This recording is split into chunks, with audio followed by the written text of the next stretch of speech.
Well, okay, now it's on.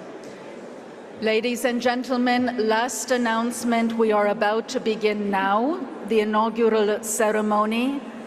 We would kindly ask all the persons in the corridors to vacate the lanes, please. Our guests will be coming through to the front of the room. Thank you very much.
Dear colleagues,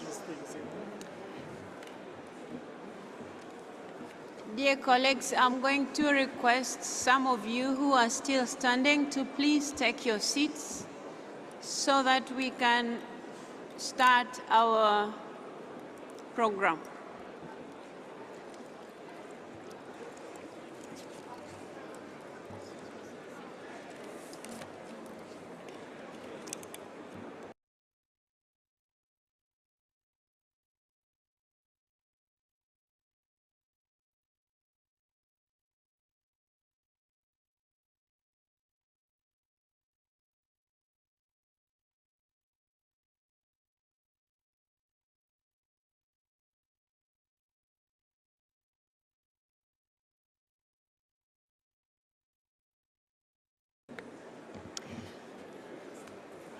Colleagues, in the interest of time, we have now to start, but those of you who are still standing, you will be blocking the people who are behind you. Please take your seats. Please take your seats.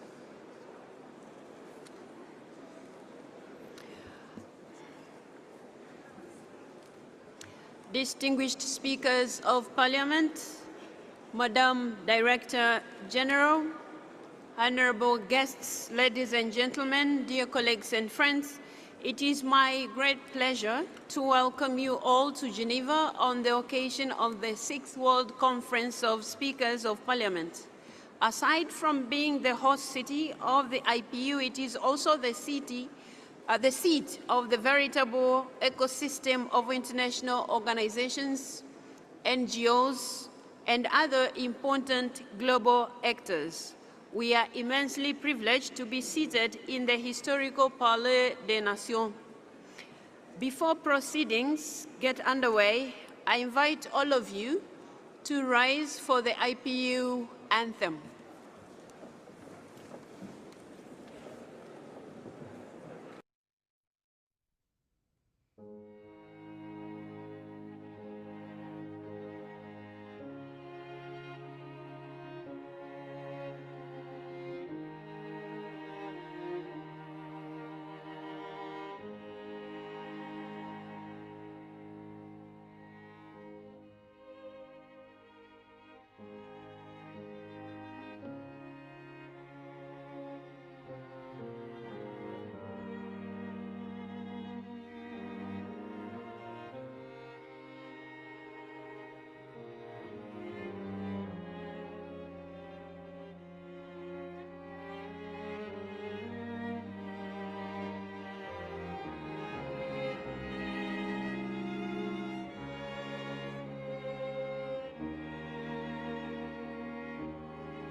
Colleagues, I would like now to hand over to Tatiana Valovaya, the Director General of the United Nations Office at Geneva, who will provide us with additional context regarding the venue of our meeting today. We are humbled to be part of the first major international event to take place in this historical building following the large-scale renovation work that has been carried out here. Ms. Valovaya, you have the floor.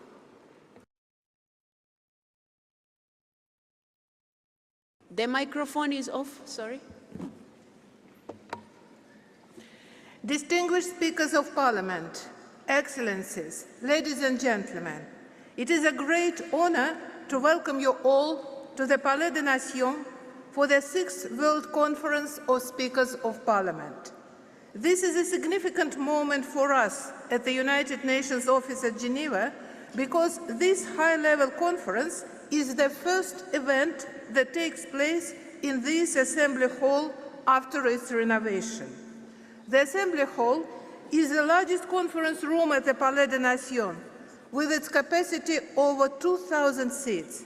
It was built in the 1930s for the League of Nations, and it was possibly the first meeting room in the world equipped to provide simultaneous interpretation.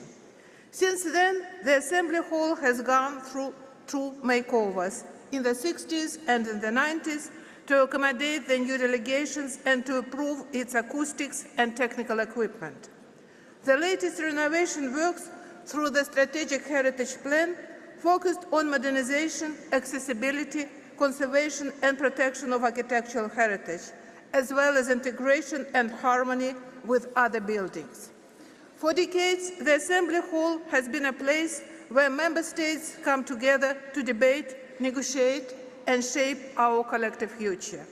The Assembly Hall hosted the annual meetings of the World Health Organization, International Labour Organization, and it also accommodated some meetings of the United Nations General Assembly.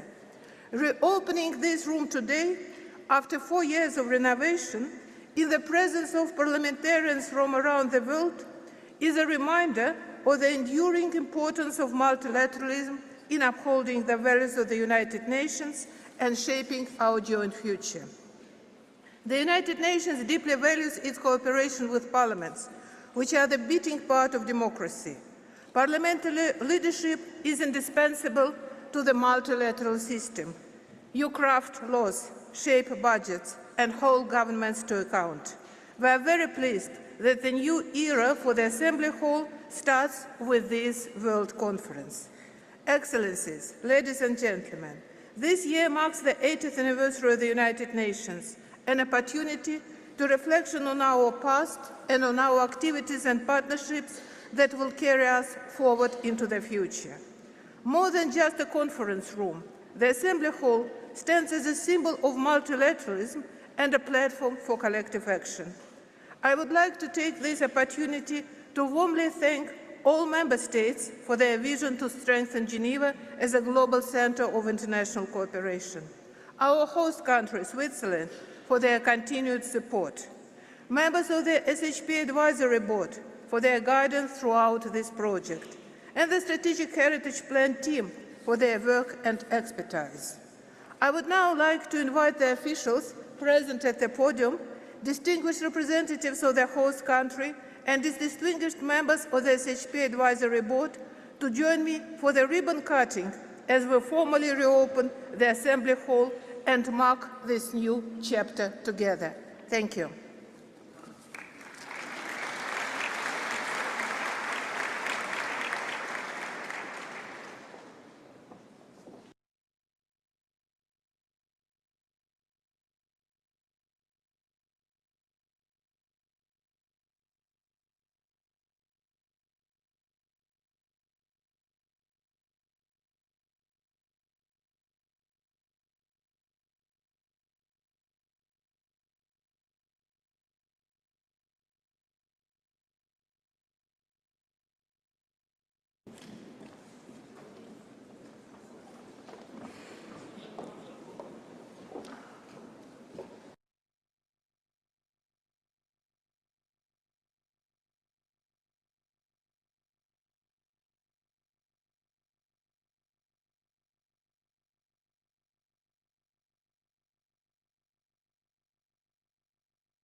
Welcome to the Assembly Hall of the Palais des Nations.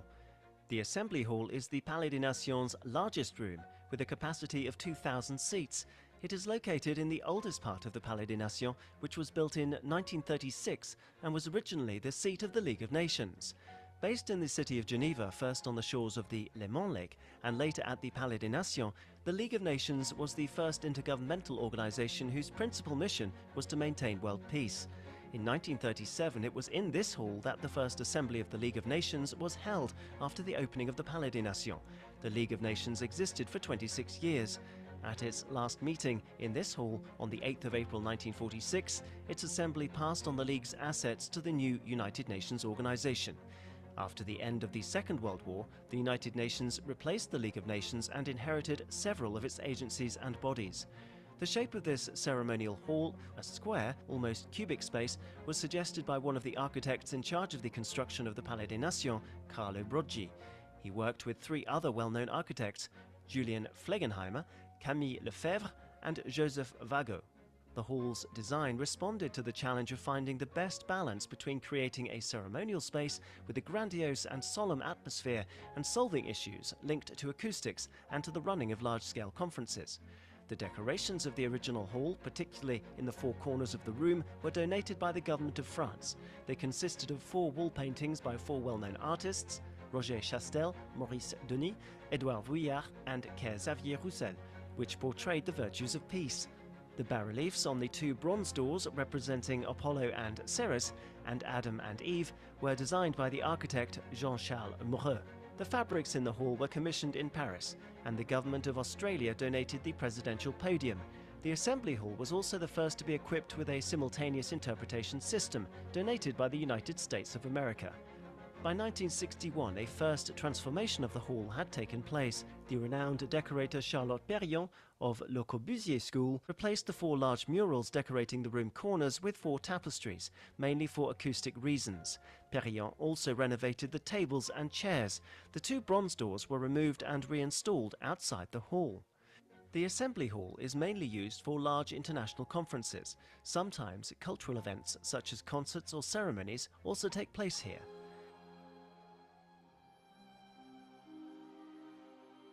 Many heads of state, heads of government, and other dignitaries have given important speeches on a wide array of issues from the podium of this conference hall.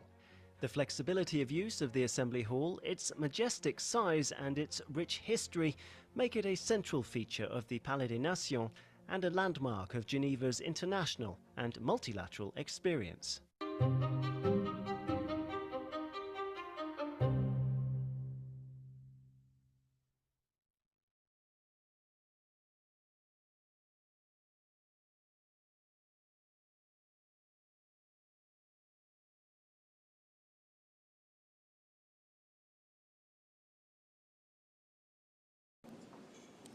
I have had to invite myself since I am the one presiding.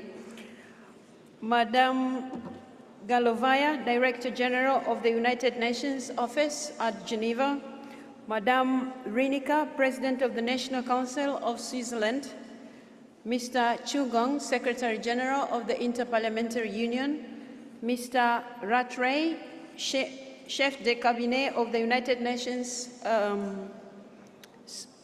under the Office of the Secretary General, Mr. Douglas, UN Messenger of Peace, and our very special guest today, esteemed speakers of Parliament, dear colleagues, dear friends. Welcome to the 6th World Conference of Speakers of Parliament. It is my great honor to greet you as the President of the Inter-Parliamentary Union and Speaker of the National Assembly of the United Republic of Tanzania. First of all, I want to thank you, Ms. Valovaya, for hosting us in this magnificent, newly renovated Assembly Hall. For the past 5 years, the United Nations Office at Geneva has been pursuing the Strategic Heritage Plan, aimed principally at modernizing and preserving this historic building to make it fit for purpose for the 21st century. I congratulate all those involved in transforming and protecting this impressive room. You have truly done a wonderful job. I would also like to extend a special thanks to Mr. Rattray for participating in the preparatory process for this conference on behalf of the United Nations Secretary General, Mr. Guterres. Your support to us has been invaluable, Mr. Rattray. Thank you so much. The United Nations is our close partner because since our first conference in the General Assembly Hall in New York in the year 2000, our vision has always been about strengthening UN-led multilateral system in the face of mounting global challenges. Parliaments have a key role to play in this regard.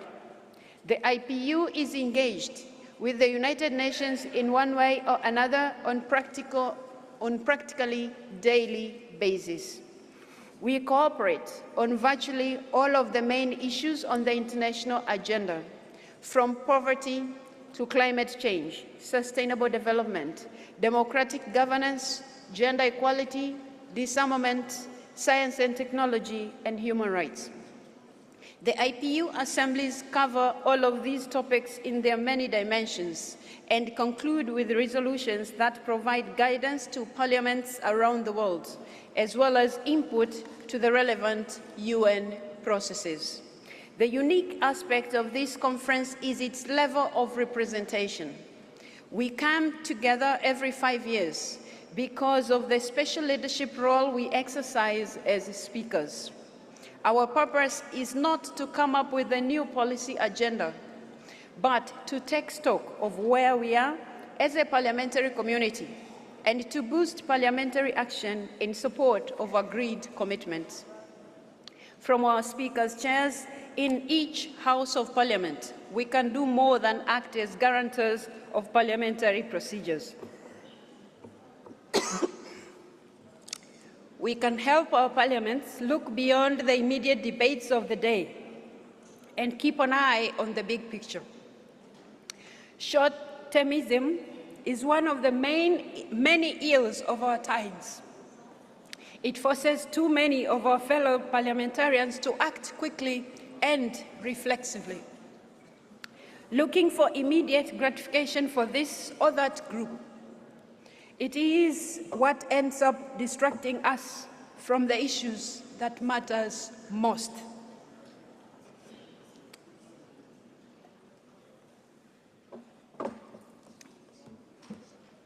And what are those issues?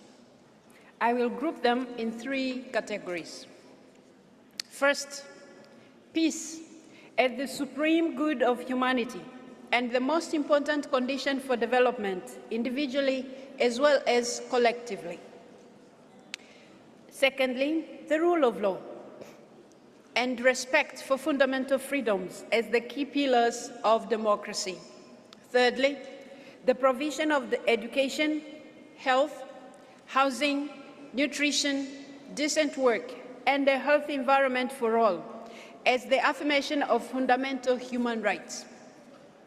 The declaration that we expect to adopt at this conference builds on IPU's positions over many years and provides a clear vision of what we need to do as a parliamentary community going forward. To advance resolutely towards that vision, we must first contend with the divisive politics that put people and parliamentarians against each other, leaving little room for dialogue and compromise. The divisions within our societies are not just ideological, but have their roots most tangibly in inequalities that are becoming entrenched and growing wider, with power and wealth concentrated in fewer and fewer hands. We need to counter the destructive force of injustice with a political culture of cooperation, solidarity, and unity, based on the simple construct that we are here in this world together and that we are all dependent on one another. Inclusion should be a key tenet of our institutions. Need to reflect diverse experiences and ideas, and we can achieve that through the greater participation of women and youth, people with disabilities, and people in vulnerable situations. Indeed, there is no such thing as totally self-made person. We are all products of our communities and of our interactions with one another, starting with our parents day after day for our entire lives. In Africa, we express this idea in one word, Ubuntu, which roughly means I am because we are. Likewise, there is no such thing as a nation that can live and prosper in isolation from the rest of the world. There can be no national interest defined in total juxtaposition to what is good for the world as a whole. Now, more than ever, as the world has grown smaller and more interdependent, countries need to work together to find solutions to their common problems. The UN-led multilateral system was created 8 years ago in the wake of a devastating world war, precisely out of this fundamental realization. To anyone who thinks that the United Nations and multilateralism have run their course, I say, think again. The problem with the United Nations today does not come so much from its institutional setup, but rather from the same divisive politics that afflict so many of our countries. When countries cannot reach agreement at the United Nations or fail to deliver on their United Nations commitments, it is often a reflection of dysfunctional politics at home. In each country, parliaments are part of the system of government and constitute the main political arena where opposing interests need to be reconciled. So, getting our parliamentary houses in order through dialogue and cooperation, and with the search for the common good as our shared objective, is a key step to making multilateralism work more effectively. The multilateral system today is being challenged, and there is indeed an urgent need for United Nations reform to render the system more efficient, more impactful, and more accountable. However, our multilateral system is not broken. A broken system is one that cannot renew itself, whereas the United Nations has undergone countless changes over the years to keep the organization to speed with the times. Colleagues, friends, there is no question in my mind that our best hope for peace, justice, and prosperity for all is through a stronger multilateral system, with the parliaments playing a key supportive role. We must guard against the negative narrative that posits the United Nations as powerless and ultimately dispensable. Those who seek to undermine the multilateral system and the central role of the United Nations do so very intentionally, as a way of weakening the rules that were meant to benefit the entire international community. Weaker rules always benefit the more powerful, who have the means to assert their will over the others, sometimes acting with impunity. Let us work together to make sure that we retain and reinforce this vital institution. This is our responsibility as speakers and parliamentary leaders working for the good of our people. Words that resonate to this day as a universal, in his famous inaugural speech many years ago, President John F. Kennedy pronounced some powerful words that resonate to this day as a universal call to action. Ask not what your country can do for you. Ask what you can do for your country. To which I add humbly today, ask what you can do for the world. I thank you for listening, and I would like to welcome you all to watch a short film on the IPU's 136th anniversary. Thank you.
Mon Parlement, My planet. My Parliament, my planet. notre devenir.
Colleagues, thank you so much. As you might have noted, we have come a long way, and we believe we will make a difference in this very special occasion of the 6th World Conference of Speakers. Now, colleagues, I am pleased to present to you Mr. Courtney Ratley, who is the Chef de Cabinet to the United Nations Secretary General, Mr. Antonio Guterres. We have had the privilege of working closely with him for over a year now in preparations for this conference. In his capacity as a representative of the United Nations Secretary General on the preparatory committee, he has attended all our meetings since May 2024. He has been able to share with us his wisdom, and he has been helping us to shape the agenda and, of course, the expected outcomes of our conference. And he also facilitated the smooth planning that has culminated in everyone's presence in this hall today. So I would like to thank him and at the same time give him the floor to address all of us on behalf of the Secretary General of the United Nations, Mr. Antonio Guterres. Mr. Ratley, you have the floor.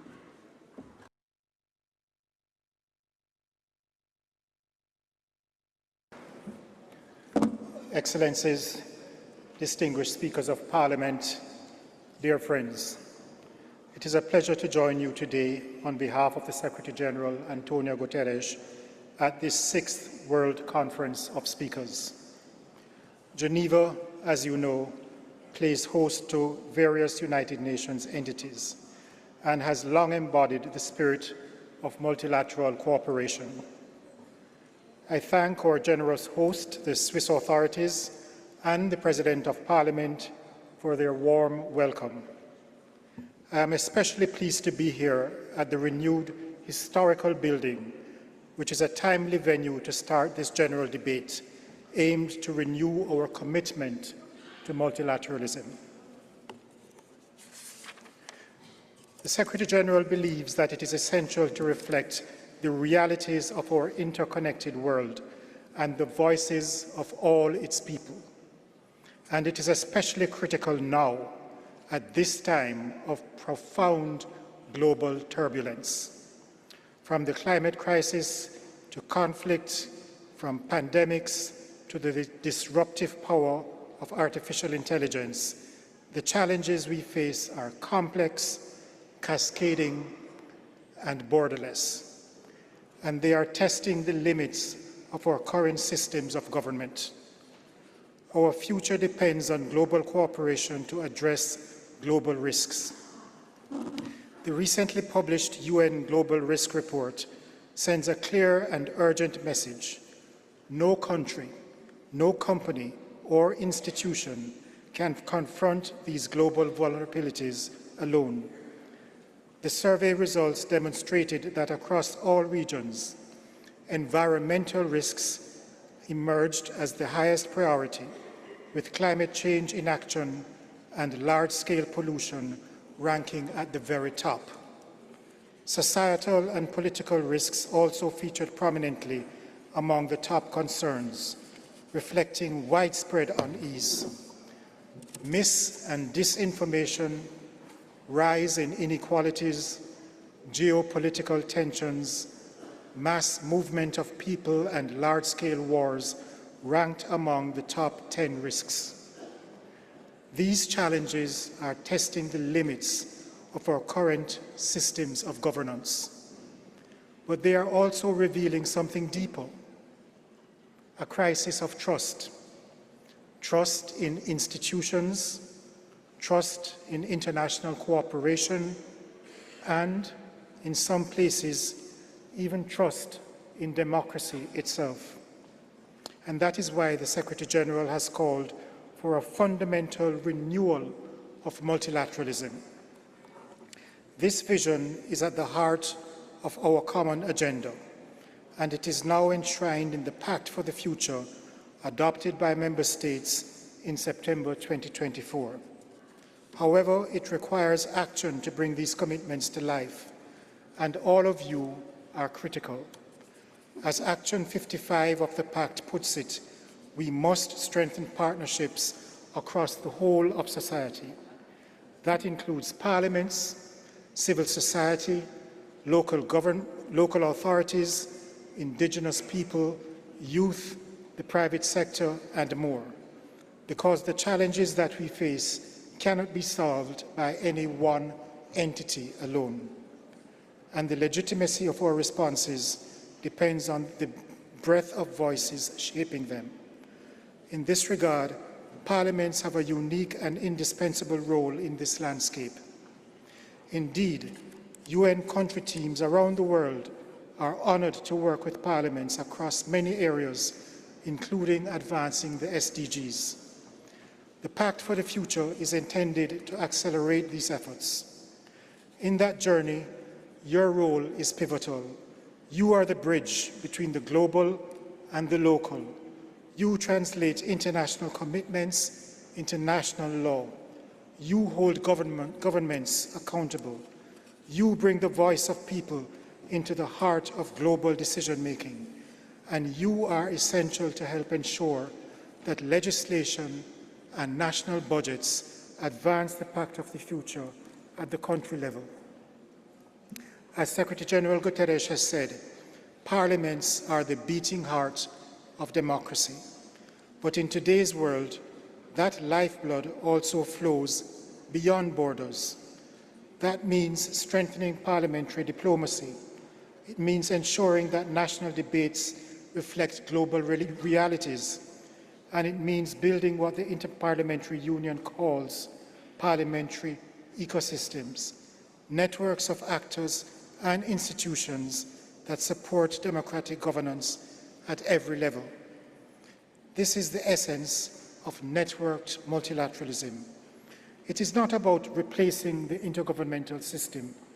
It is about reinforcing it by connecting it more deeply to the people it serves. And that is why this conversation matters. But if we are to renew multilateralism, we must root it in the lived realities of people. We must make it more democratic, more accountable, and more connected. And we must realize that parliaments are not just national institutions. They are global actors with a vital role to play in shaping the future we share. Let us also be clear, this is not about idealism. It is about realism. The complexity of today's challenges demand a multilateralism that is agile, inclusive, and grounded in everyday concerns of people.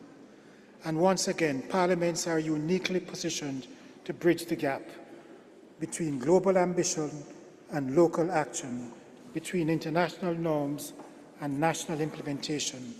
So in this spirit, let us work together to build a multilateralism that is not only networked, but trusted, transparent, and transformative. Thank you.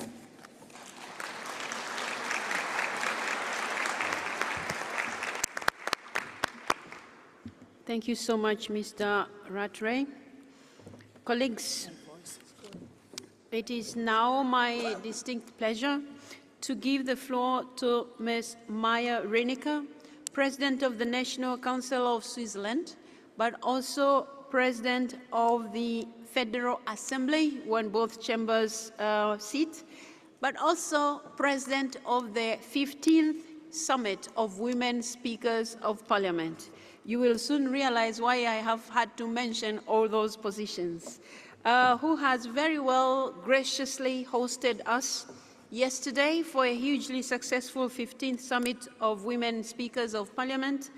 On behalf of the IPU and all present here, I would like to give her our thanks for having hosted us, but also for the invaluable support and warm hospitality. As she is taking the floor, she's going to address us both as speaker from here, from Switzerland, but also give us an overview of what transpired yesterday when we met as women speakers of Parliament. Ms. Reinicke, you have the floor.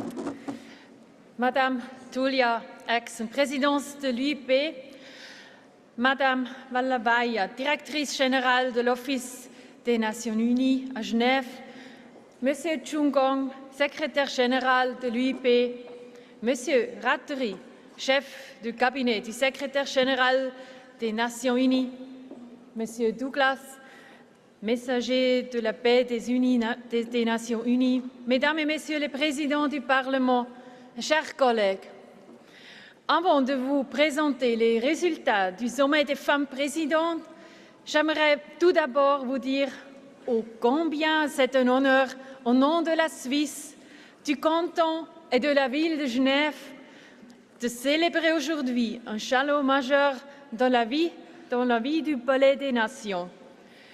La réouverture de la salle des assemblées restaurée. Ce lieu n'est pas seulement un emblème de la vocation internationale de Genève, il incarne notre engagement collectif envers l'avenir du multilatéralisme. Depuis 2014, la Suisse et les autorités genevoises soutiennent le plan stratégique patrimonial par une présence intérêt et diverses facilités. Mais ce projet dépasse nos frontières. Il appartient à l'ensemble des États membres, comme en témoigne le soutien répété de l'Assemblée générale des Nations unies. Le plan stratégique pour le patrimoine est plus qu'un simple projet de rénovation. Il s'agit d'un engagement pris par la Suisse et par la communauté internationale à préserver l'architecture même du dialogue, de la diplomatie et de la paix. Il garantit que le Palais des Nations ne restera pas un moment du passé, mais un espace vivant dédié à la coopération mondiale pour les décennies à venir. La salle des assemblées portée, elle est seule une charge symbolique universelle. C'est ici que se croisent les voix des États, de la société civile et des institutions multilatérales. Sa renaissance est un geste fort. Dans un monde marqué par la fragmentation, nous choisissons de régénérer les lieux où se construisent les consensus. Pour la Suisse, ce moment réaffirme notre rôle d'État hôte et de la partenaire de l'ONU à Genève, ainsi que notre conviction constante. Le multilatéralisme, quoique mis à l'épreuve, demeure indispensable. Nous vous remercions chaleureusement pour votre soutien au plan stratégique du patrimoine à l'ONU à Genève et aux valeurs qui nous rassemblent. Nous nous réjouissons de poursuivre notre collaboration sur tous ces fronts à l'avenir. Chers sœurs, chers collègues, c'est dans cet esprit de coopération et d'engagement commun que s'est tenue hier la 5e édition du Sommet des femmes présidentes du Parlement. We met at a moment that is both challenging and promising. This year marks the 30th year since the Beijing Declaration and Platform for Action for Gender Equality and Women's Empowerment, and 25 years since the adoption of the Women, Peace and Security Agenda. These milestones remind us how much progress has been achieved so far, but also how urgent it is to accelerate our action for gender equality to become a lived reality by all women and girls for the good of the whole of society. Our discussions yesterday reflected a deep concern about the state of our world. Many people feel disillusioned and distrustful of institutions. Polarization and hostility are eroding cohesion, and violent conflicts continue to devastate entire communities. Women and girls bear a disproportionate share of this crisis, and yet their voices and leadership continue to be kept away from the decision-making tables where solutions are shaped. We also acknowledge that politics and international relations are still influenced by outdated patriarchal norms that foster exclusion and adversarial approaches. This must change, because gender equality is not just a matter of fairness, it is a matter of common sense. When women, particularly equally are in decision-making processes, peace agreements last longer, institutions are stronger, and societies are more resilient. From this perspective, our message is clear. As leaders of our parliaments and as members of the international community, we must act with urgency and purpose. We have highlighted at the 15th Summit of Women Speakers of Parliament yesterday 4 key areas of action that I invite you now also to take. 1. We need to rebuild trust in democracy by ensuring that our parliaments are inclusive and gender-sensitive institutions. This means making sure women can participate fully and safely. This also means tackling harmful stereotypes and outdated norms and putting an end to all forms of violence and harassment against women in politics. This also means engaging young people, especially young women, so that politics becomes a space where their leadership is welcome. Second, we must put gender equality at the very center of peace and security now. Conflicts disproportionately affecting women and girls, gender-based violence used as a weapon of war have to stop.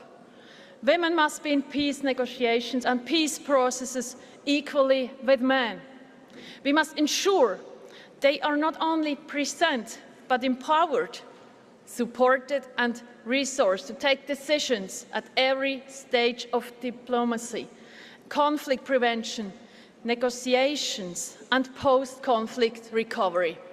We must also ensure that international humanitarian law is upheld and that the consequences of conflicts are addressed in a gender-responsive manner. 3. We must confront challenges such as climate change and technology advancements through a gender-responsive lens. Women in leadership in climate negotiations, stems and borders of tech companies and gender-responsive policies in these fields are the way to go. 4. We must make gender parity the new norm. Women's representation in parliaments has doubled in the past 30 years, and the number of women speakers has grown significantly. But the objective is parity, and that objective is still far from reality. Gender parity is fundamental to the legitimacy and effectiveness of our democracies. And that is why we all joined the IPU's Achieving Gender Equality Action by Action campaign, and I invite all of you also to join that campaign and take the transformative actions it calls for. These are not abstract commitments. They are concrete steps we must take as speakers of parliament, embedding gender equality in peace, climate change and technology, guaranteeing women's equal participation in human security, peace building and diplomacy, as well as in climate action, science and technology, strengthening our resolve, laws and policies to eliminate all forms of violence against women and girls, and transforming our institutions into gender-sensitive ones that embody gender equality and deliver it to society. The outcome of the Women's Speakers Summit is both a reflection of shared concerns and a call to action. Inclusive, gender-responsive leadership is not only the right thing to do, but also the smart thing to do. It is our strongest foundation for peace, security and sustainable development. To move forward, we need more than symbolic gestures. We need men as partners for gender equality to accelerate action and work together toward full parity in participation and leadership. As leaders of our parliaments and as members of the international community, we have the influence and we have also the responsibility to drive change. Let's take action together to turn promises into progress and shape a future rooted in equality, dignity and peace for all. Thank you.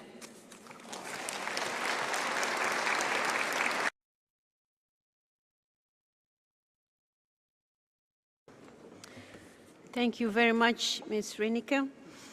Colleagues, allow me now to turn to our IPU Secretary General, Mr. Martin Chugong, a man you all know. I don't think he needs more introduction, but just a word of gratitude that we all owe you a debt because of the good work and the commitment you have had to IPU.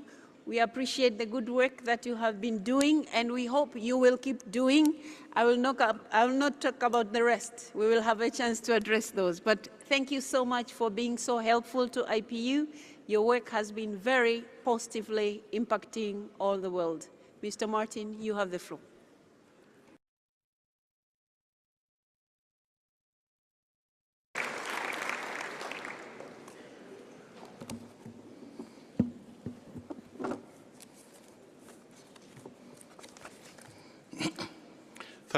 Thank you very much, Madam President. Madam President, you've put me on the spot. I really appreciate the very kind words that you have said. But I want to acknowledge those words of gratitude on behalf of my colleagues and myself who have been working to ensure that this conference takes place in a most successful manner. Madam President of the IPU, Dr. Tulia Axon, my dear friend, Mrs. Valovaya, Director General of the UN Office, hostess of this inaugural session here in the Palais des Nations.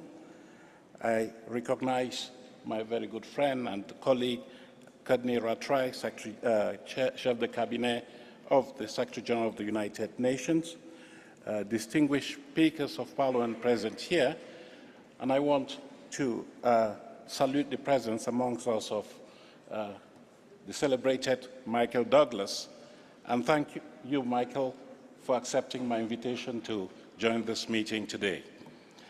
We are meeting, Madam President, at very difficult moments, as you have said, you and the previous speakers, and it is only fitting that the Global Conference of Parliaments is taking place in this city of Geneva, the city of peace, diplomacy, human rights.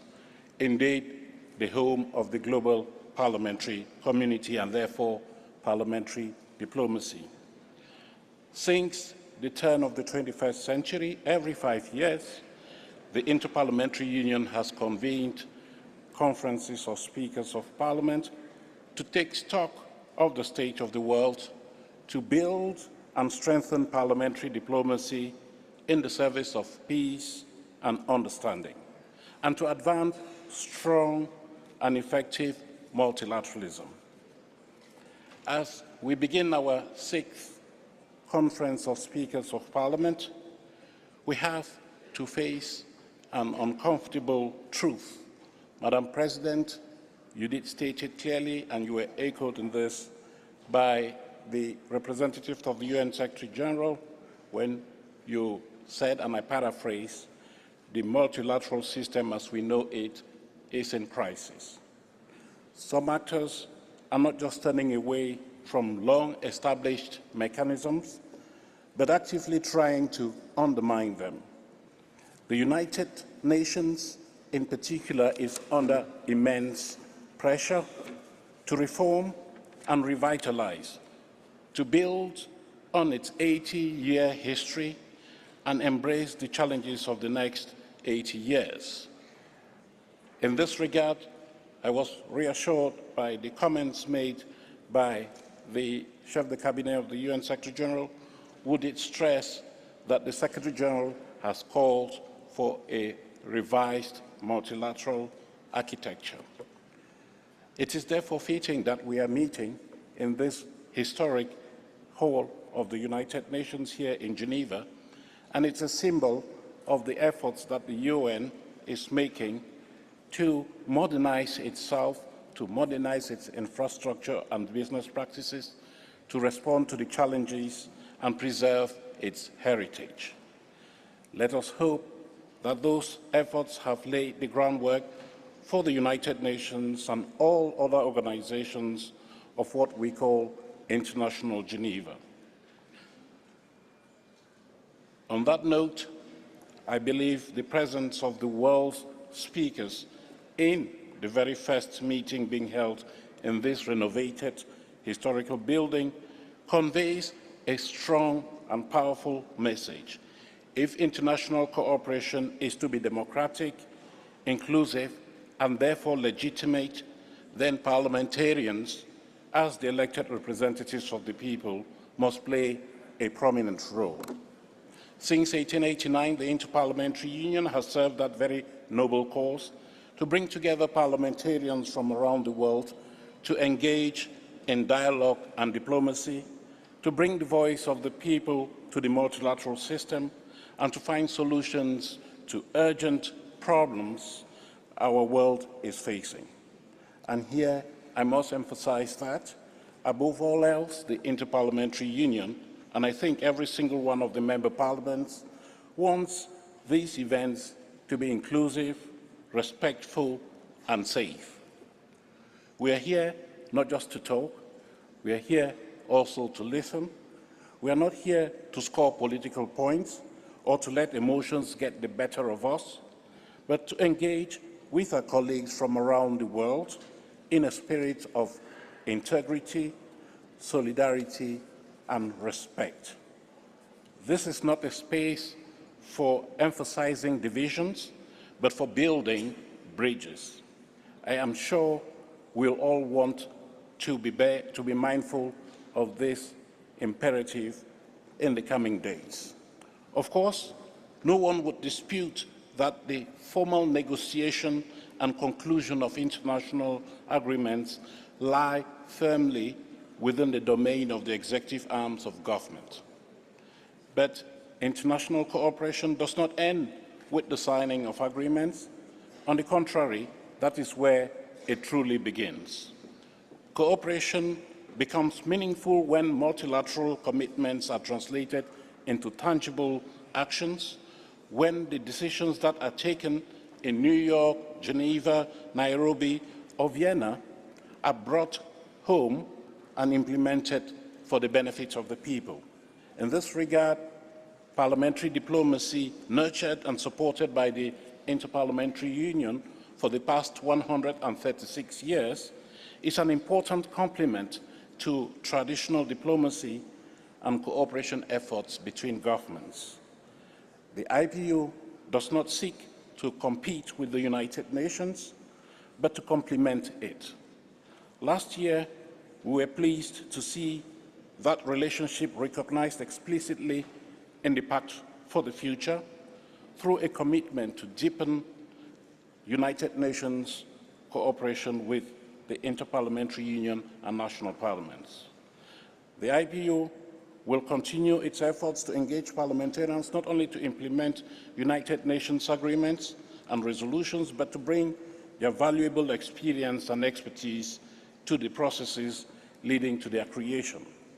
In this endeavor, we are encouraged by the massive support we received only last Friday when at the United Nations General Assembly, member states overwhelmingly adopted the resolution on interaction between the Inter-Parliamentary Union, national parliaments, and the Inter-Parliamentary Union, the United Nations parliaments and the Inter-Parliamentary Union. Our general debate in the coming days will focus on how continued interparliamentary cooperation can strengthen the multilateral system. Because when that system is threatened or undermined, it is not a call to step back and let it crumble. It is a call to recommit, a call to revitalize, a call to reinforce multilateralism. That is because we want to ensure that our core values, our shared values, are truly reflected within the multilateral system.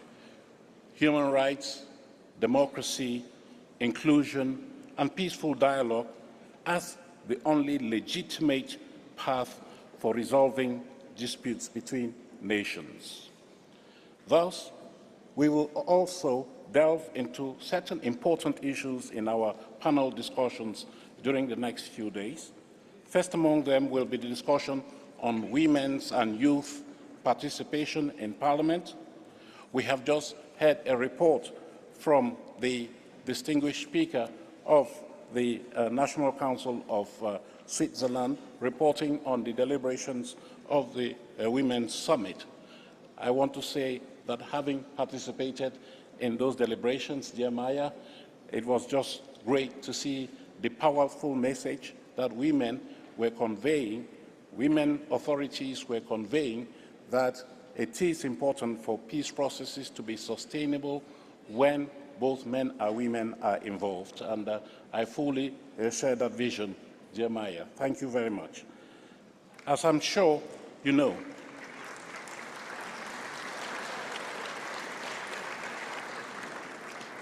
I also want to point out to you, thank you, I also want to point out that I do know you know that gender equality is very close to the heart of the Inter-Parliamentary Union.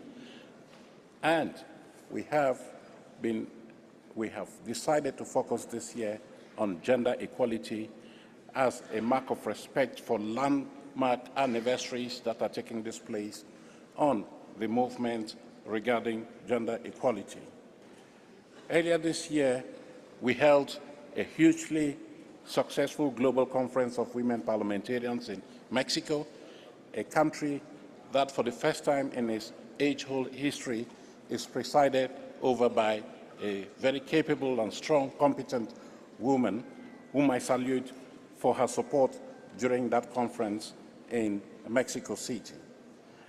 At our 150th Assembly in Tashkent, we are pleased to celebrate the 40th anniversary of the Forum of Women Parliamentarians and to launch our new campaign, Achieving Gender Equality Action by Action, which was referred to by our distinguished President of the IPU. I hope that we can all, I do urge all of us to take the time to reflect on whether our parliaments, your parliaments, could adopt any of the 10 actions set out in the campaign. Tomorrow, the first panel will look at peace and security. We will challenge the validity of this discussion on peace and security, looking at how the world is faring today with its multiplicity of crises and conflict.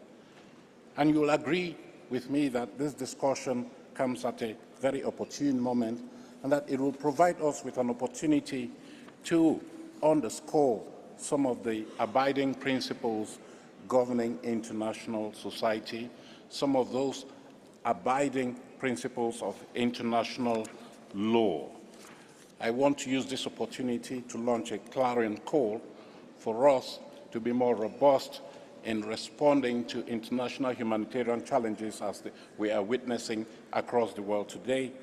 And I urge that you, the top legislators of this world, can come together in unison to display strong support for respect for international humanitarian law, especially in those conflict hotspots around the world, whether we're talking about Ukraine, Russia, we're talking about Gaza, we're talking about the recent conflict between Cambodia and Thailand. And let me use this opportunity to salute the ceasefire agreement that has been reached between these two countries.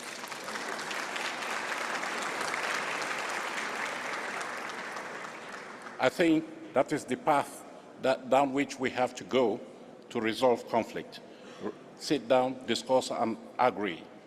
Let me now turn to something that is very urgent for us.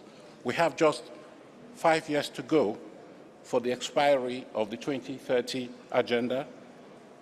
And I believe that during this assembly, during this conference, you will be looking at new opportunities to reinvigorate the Sustainable Development Goals. I want to salute the support that we receive from the member states of the United Nations, and I want to single the very robust assistance that we have received from His Excellency the President of the Uzbek Republic, His Excellency Shavkat Mirziyoyev, in spearheading the United Nations recognition of the strong role parliaments have to play in the Sustainable Development Goals. I also want to use this opportunity to bring to your attention once again the very foundational Tashkent Declaration that was adopted by the Inter-Parliamentary Union Assembly in the landmark city of Tashkent earlier this year in April. And another subject that is on everyone's mind is the emergence of new technologies, perhaps most notably artificial intelligence. We'll also therefore be taking an opportunity to explore what role parliaments can play in shaping our digital future. Finally, as we are in the city of human rights, we will be inviting you to discuss how parliaments can protect the rights of people in vulnerable situations and fight the scourge of discrimination. With a view to delivering on the IPU's commitment to engage with the broader parliamentary ecosystem, on the final day, we have arranged a unique interactive debate with major stakeholders from international Geneva and beyond.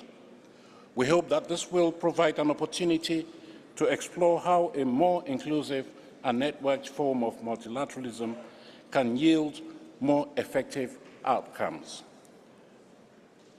Distinguished speakers of Parliament, ladies and gentlemen, at the beginning of my address, I did salute the presence amongst us of celebrated Messenger of Peace, Michael Douglas. Many of you may be wondering what relationship he has with the Inter-Parliamentary Union, with parliaments. It is in the spirit of our approach to parliamentary diplomacy, that of developing a parliamentary ecosystem involving a series of stakeholders, that we have invited Michael to join us in this conversation. And we are looking forward to what I anticipate to be a very inspiring address, Michael. I would like for us to give him a standing ovation. Michael,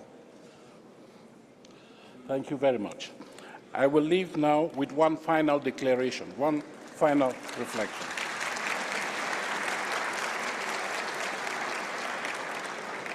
Let me leave you with one final reflection. You may be aware, of course it's in full display here, you'll see it on the IPU flag, that our motto is for democracy for everyone. We work on many fronts to strengthen the democratic credentials of member parliaments, and we do so because we believe that democracy is the very foundation of multilateralism, and that only a strong democratic multilateral system with parliaments at the forefront can deliver peace, prosperity, and justice for everyone with no one left behind. I thank you, and I wish ourselves a most fruitful conference. Thank you.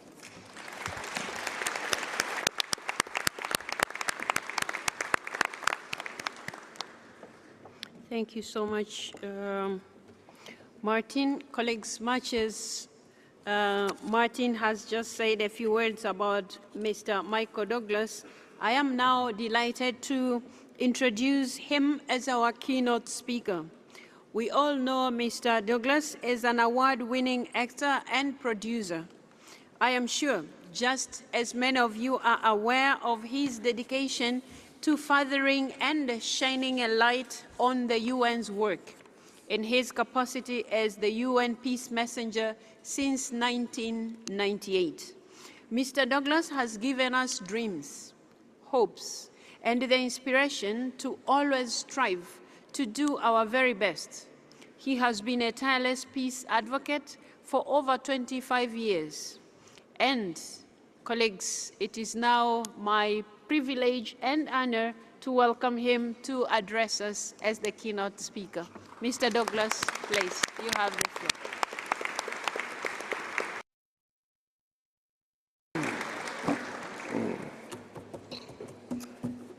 President Axon, Secretary General Chongon, Director General Alaboya, Ambassador Rattray, Speaker Reneker, distinguished parliamentarians, peacemakers, and public servants, thank you.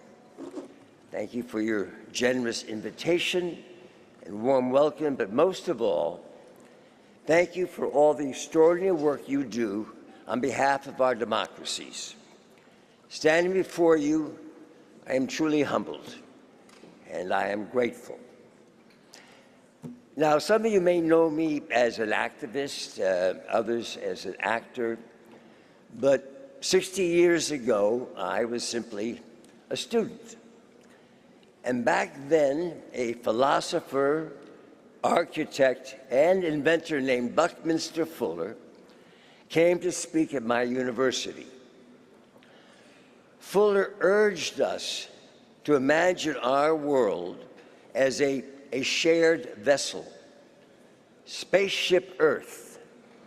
He called it a fragile craft careening through the cosmos with no passengers, only crew, all of us, all of humanity, equally responsible for its care.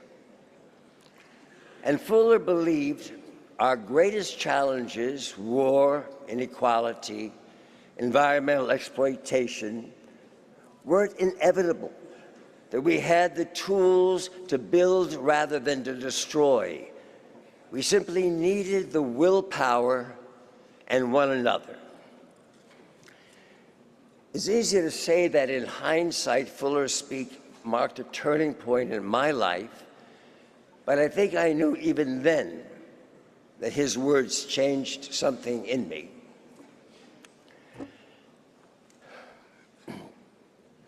After graduating, I had the good fortune to travel the world as a young actor and collaborate with international casts and local crews.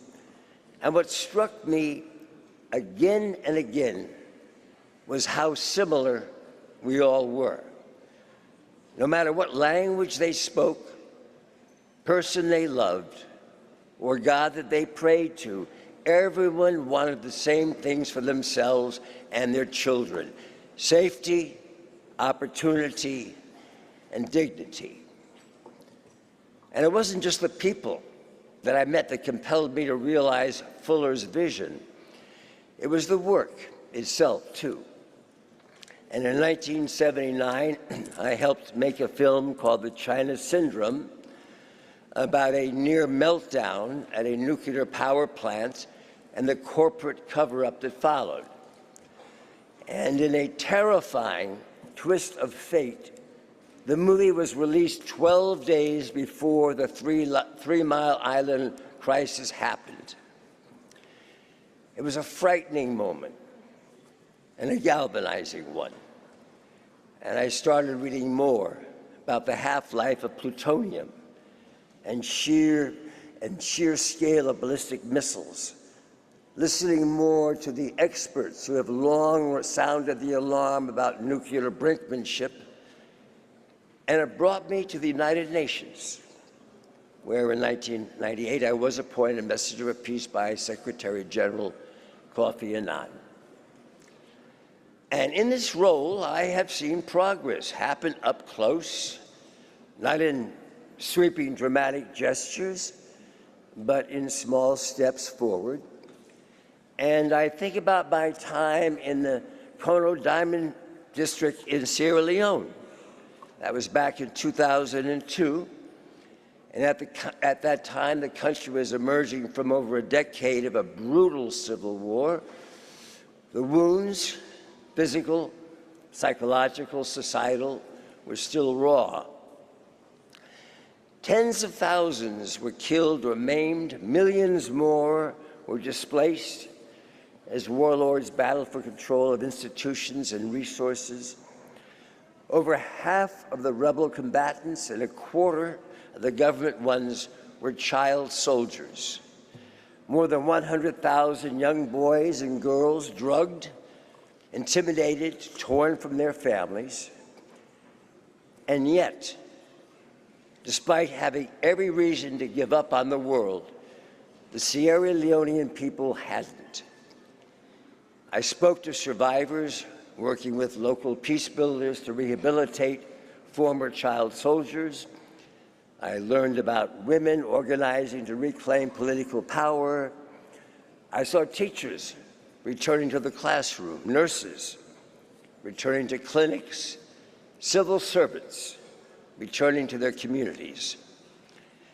And what made it all possible was all of you, all of us, international institutions like the UN, lending development support, bodies like the IPU helping establish democratic governance and uplift its champions, peacekeepers from around the world, civil society leaders on the ground. Now, Sierra Leone is far from perfect today, but it is far freer and steadier. Its people more prosperous and hopeful than I could ever have imagined 23 years ago. Indeed, there are so many countries and communities transformed by the work of institutions like this one, so many lives saved by our shared purpose and collective action. And yet, right now, the world is more dangerous than at any point in my lifetime. Us non-proliferation folks have always been a quixotic bunch. But today, as the doomsday clock ticks closer to midnight, as China Syndrome appears less fiction than prophecy, our mission sometimes feels like a desperate holdout against the inevitable. And it's not just nuclear weapons. Nations are spending more and more on machines of war and less on the people they're purporting to protect. As defense budgets climb into the hundreds of billions, millions go without access to health care or child care, food in their bellies, or quality education. These are the true foundations of security. And as a result, inequality within and between countries is an ever-widening chasm. Look anywhere, and you see the consequences of our choices. Generations trapped in cycles of violence, families ravaged by hunger, the earth itself buckling under the weight of exploitation. I know that many in this room entered public service to change that. But unfortunately, not everyone is driven by such noble motivations. Esteemed parliamentarians, greed is not good. Money has corrupted politics. And now what once felt like a uniquely American problem has taken root elsewhere, distorting representation, fueling corruption, and in our case, propping up a two-party system that feels increasingly unfit to meet the moment. The crises we face are far too complex and interconnected for any one country to take alone. And that, of course, is why this body is in place in the first place. It was created to invite collaboration across borders and amidst political and cultural differences to remind us that compromise is not the enemy of sovereignty, but the foundation of peace and progress. The United Nations was born just a few months after I was, with that same spirit. And over the years, it has helped knit together a web of global organizations and norms. It's easy to take our multilateral system for granted, that is, until it starts to unravel. Just a few years after I became a messenger for peace, the United States withdrew from the IPU. And in the time since, we've continued to distance ourselves from the very institutions that we helped create: the UN and NATO, climate treaties and arms control agreements, as well as the spirit of shared responsibility that Fuller spent his life advocating for. And it's not just our foreign policy. This isolation runs deeper. We are more divided within our countries along political, racial, and economic lines. We are more lonely as individuals, flooded with digital content, but starved with meaningful connection. And we are more detached from the institutions that connect us. For many, parliaments feel distant. Bureaucracies feel unaccountable. Multilateral organizations feel abstract. People don't just doubt their efficacy, they doubt their intentions, whether these bodies were built for ordinary folks in the first place. And when that doubt hardens into cynicism, it opens the door to something much darker. And we've seen it in rising authoritarianism and political violence, in attacks on the free press and election workers, in a politics of us versus them that punishes cooperation and demonizes the most vulnerable among us. And nowhere is this crisis more vivid, more painful than in my own country, the United States. We were once leaders on the world stage, architects of the United Nations, participants in the IPU, disciples of diplomacy and multilateralism. At home, too, we believed in the promise of government to accomplish big things and protect the little guy. But somehow along the way, something broke. People watched powerful interests shape laws behind closed doors, while everyday problems went unaddressed, to say nothing of the urgent existential challenges that they face us all. And as a result, some have chosen to check out, while others have chosen to lash out. We've seen armed mobs storm our capital, public servants threatened, harassed, and even killed. Elections called into question because the outcome was unfavorable to one side. Our institutions are in trouble, which means all of us are in trouble too. And yet, just as the IPU is threatened by this challenge, it was also purpose-built to address it. And when the ties that bind us fray, when trust and cooperation erode, that's where you come in. Is more than just lawmakers. You're bridge builders, leaders with power to restore faith in the institutions that serve us all, and remind the world that we can meet this moment if we meet it together. And to do that, I want to return one more time to Buckminster Fuller, not to the operating manual for Spaceship Earth, but to another book of his called I Seem to Be a Verb. And in it, Fuller wrote, I live on Earth at present, and I don't know what I am. I know that I am not a category. I am not a thing, a noun.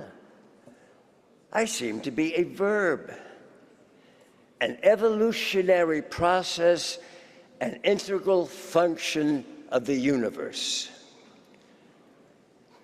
And so, my friends, this is my call to you. Let us not be a system to defend or a relic to preserve or a symbol to aspire to. Let us instead be verbs. And in particular, this is what I'd like you to do. First, let us tell our story. Now, I know that what you might be thinking, tell is an odd verb to begin with. I mean, doesn't the story come before the telling? But that distinction is part of the problem. Too often, we draw a false line between action and communication when the two are inextricably linked. It's a lesson that I learned from my father. He was best known for his roles on the silver screen. And by the way, if you ever thought you had a lot to live up to, you try having Spartacus as your father.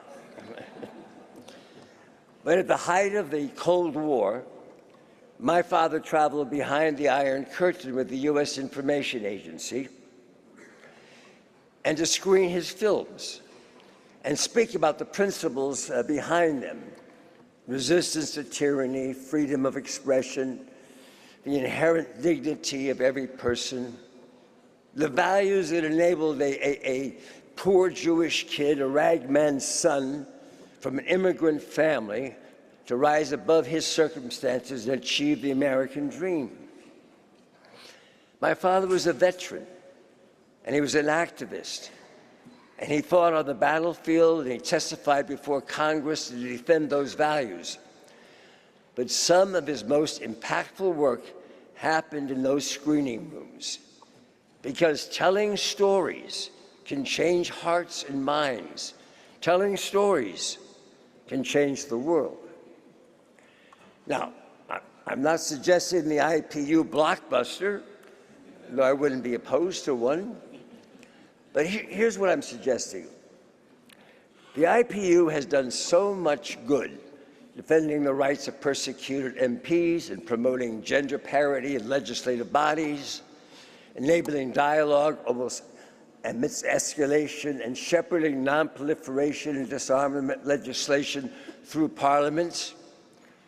This includes production of excellent parliamentary resources like the IPU's Assuring Our Common Future, an online handbook for parliamentarians produced in cooperation with the UN Office of Disarmament Affairs and PNND. Now, in addition to doing that work, we also have to help people see it, or even better, feel it. We need to tell them stories that they understand, because that's how they'll know it's real. That's how they'll know it's worth it, protecting. This requires looking to new storytellers and new audiences to connect with. And that brings me to our second verb, expand. Expand our movement.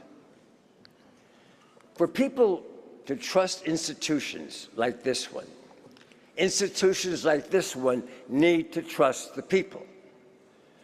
To treat them not only as voters to be courted, or worse, roadblocks to an anti-democratic agenda, but as change makers in their own right. So fling open your doors. Allow the world to step in, or better yet, allow yourselves to step out into that world. Close the distance, literal and symbolic, between those who write the laws and those whose lives are touched by them. Encourage people not just to observe the work, but to shape it. That especially goes for those at the margins, the women, people of color, religious minorities, LGBTQ+ people, and young people who have for too long been absent from decision-making. One of the most powerful ways that we can do that is invest in local government. The school boards and city councils and zoning commissions that determine what our children learn, how our neighborhoods grow, and whether democracy is something people feel in their daily lives. And more than that, local government is where people hone their leadership, learn their values, and earn the trust of their neighbors. And so when we expand our institutions, expand our thinking to empower these leaders, especially young leaders, we're not only building stronger communities, we're building a pipeline of talented public servants for national office, too. I think of my son, Dylan, who serves in local government in New York. He's young. He's about 50 years younger than his colleagues. But his youth endows him with that powerful combination of optimism and pragmatism. The ability to see what others may not, see who others may not. It's a spirit found in young people across the globe, activists, civil servants, community organizers who refuse to sit down and wait their turn.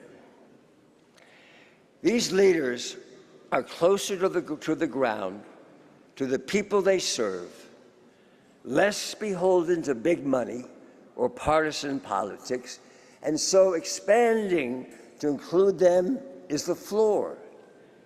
And we must trust them to bring us into the future and empower them to build a better one for us all. There's one last verb I have for you, and it's quite simply to hope. I'm not talking about wishful thinking or willful ignorance.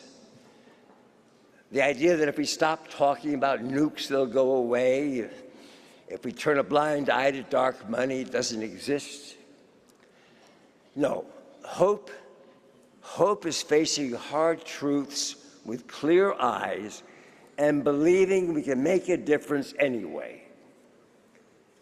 It's planting seeds of peace and prosperity, even if we're unsure we'll live to see them blossom. And trusting that that next generation will tend them, help them take root, and grow. I've been involved in nuclear nonproliferation for more than half of my life, and I'll admit, when I first started, I thought someday I'll see a world free of nuclear weapons. I don't think that anymore, but I still believe this is a cause that's worth fighting for. And that hope isn't naive, it's necessary. Because without it, without hope in the face of overwhelming odds, we wouldn't see new treaties written, old arsenals destroyed, and critical bodies like PNND formed. We wouldn't see young people dreaming, marching, campaigning for a safer world. We wouldn't see folks of every political stripe coming together to say that a nuclear war must never, ever be fought. A few months ago, I visited Kyiv, and by then Ukraine had been fighting for its survival for over 2.5 years. Thousands had died, millions more had been displaced, and the prospects of a just and lasting peace had, to me, all but disappeared. And yet, speaking with people on the ground, I was struck by something unexpected: radical optimism, especially around nuclear weapons. The hard-earned belief that the devastation of this war might be a wake-up call, prompting the world to finally confront the dangers of armament. And when your faith is in short supply, look to those dreamers, to progress and those who make it possible. But most of all, look to one another, to leaders willing to choose compromise over ego, to parliaments that act as lighthouses amidst a tempest of authoritarianism, to legislative bodies struggling towards inclusive democracy but refusing to give up, and to the parliamentarians, not just in here but out there, linking arms with the people in the fight against cruelty, against corruption, against kings. Esteemed parliamentarians, we live on a tiny, miraculous, terrifyingly fragile marble of a planet. It's all we have. We are all we have. But I believe that's enough. I believe we can issue a clarion call to action, the one I received as a student, captivated by a man who thought us all to be verbs, evolutionary processes, integral functions of the universe. I believe we can deliver a positive vision for the future, like the one I absorbed almost through osmosis growing up in parallel with the United Nations. I believe we can reach out and bring in those at the margins who have the capacity to make a difference and just need the opportunity to try. And I believe we can plant the seeds of a future where might is not measured in missiles, but in the strength of institutions that deliver justice, freedom, and opportunity. In democracies free of corruption, societies free of want, and the next generation free of fear. So let us be verbs. Let us tell our story, expand our movement, and hope that together we can create that future. There is not a moment to lose. Thank you very much.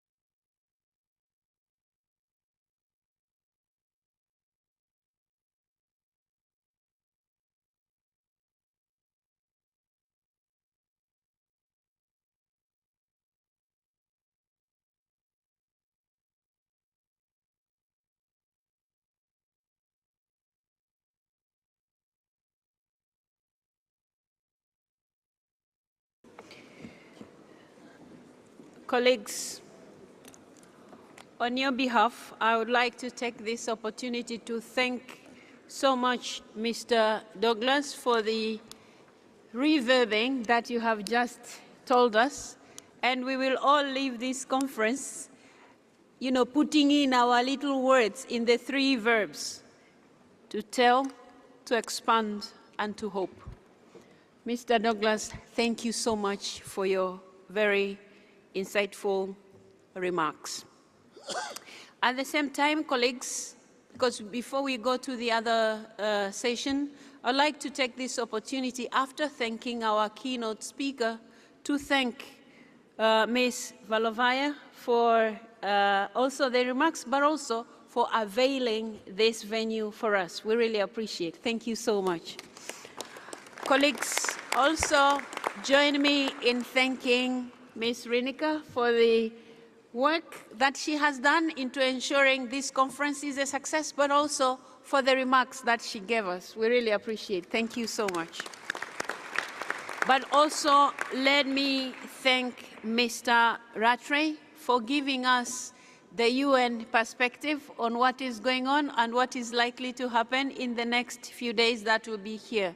Mr. Rattray, thank you so much for being with us today. Colleagues, having said that, our special guests will be leaving the podium so that we now go into our conference, the proper conference now. This was just part of it. And as they are leaving, I would like all of us to clap for all of them before I declare our conference open. Thank you so much. Thank you. Thank you. Thank you. See you tomorrow. Thank you. Thank you so much.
Colleagues, now I would like to declare open the general debate on the theme of our conference, which is a world in turmoil, parliamentary cooperation and multilateralism for peace, justice and prosperity for all.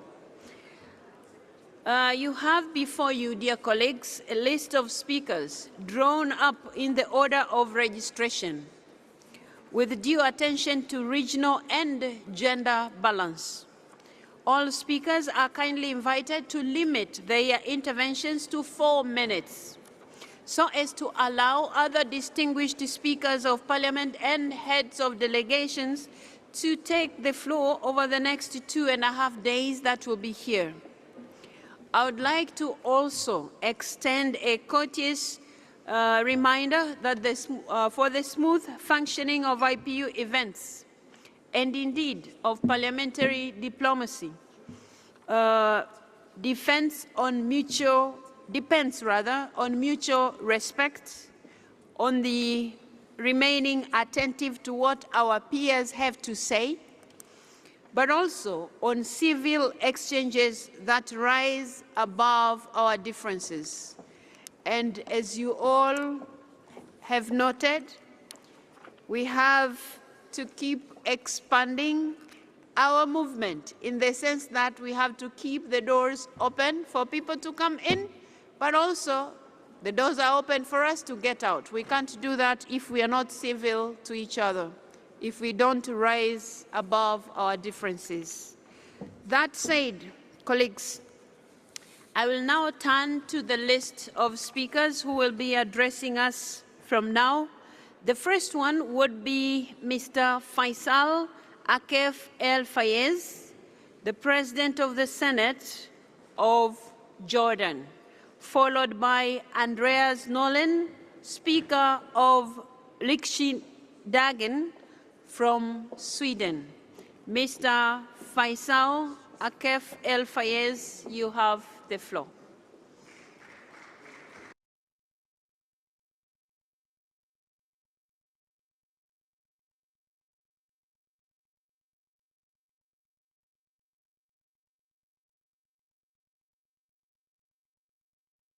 Sorry, the microphone is not on. Hold on. اليوم بهدف السعي Mr. Speaker, sorry. نحو تعزيز الديمقراطية والسلام العالمي والنهوض بالتعاون البرلماني من أجل الازدهار الذي ينشده مجتمعنا الإنساني في عالم مضطرب يشهد تصاعداً في النزاعات والتحديات وانعدام الثقة بالمؤسسات الدولية التي تنشد السلام العالمي للجميع. إن أبشع ما يعيشه عالمنا هو ما تخلفه الصراعات من تدمير وقتل الأبرياء وزيادة في أعداد اللاجئين والمشردين والمهجرين قسراً، وما تمثله الصراعات من تهديد الاستقرار والسلم الدولي. ومنها اليوم للأسف الحرب الروسية الأوكرانية وتداعياتها والعدوان الإسرائيلي على الشعب الفلسطيني في الضفة الغربية المحتلة وقطاع غزة. فما يجري في غزة مأساة لا يمكن تخيلها وجريمة ضد الإنسانية، وبسبب سياساتها التوسعية أصبحت منطقة الشرق الأوسط تعيش واقعاً مريراً ضحاياه الأبرياء والأطفال والنساء. وأشير هنا إلى أن هناك 7.2 مليون فلسطيني ضمن حدود فلسطين التاريخية، ذلك إسرائيل والضفة الغربية المحتلة وقطاع غزة، مقابل 7.1 مليون إسرائيلي.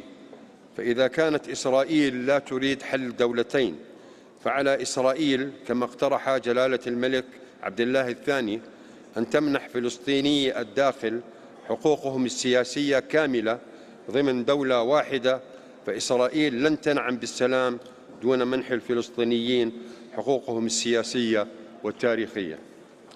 والسؤال المطروح أيضاً: كيف لإسرائيل أن تحكم 7 مليون فلسطيني إذا لم تمنحهم حقوقهم السياسية؟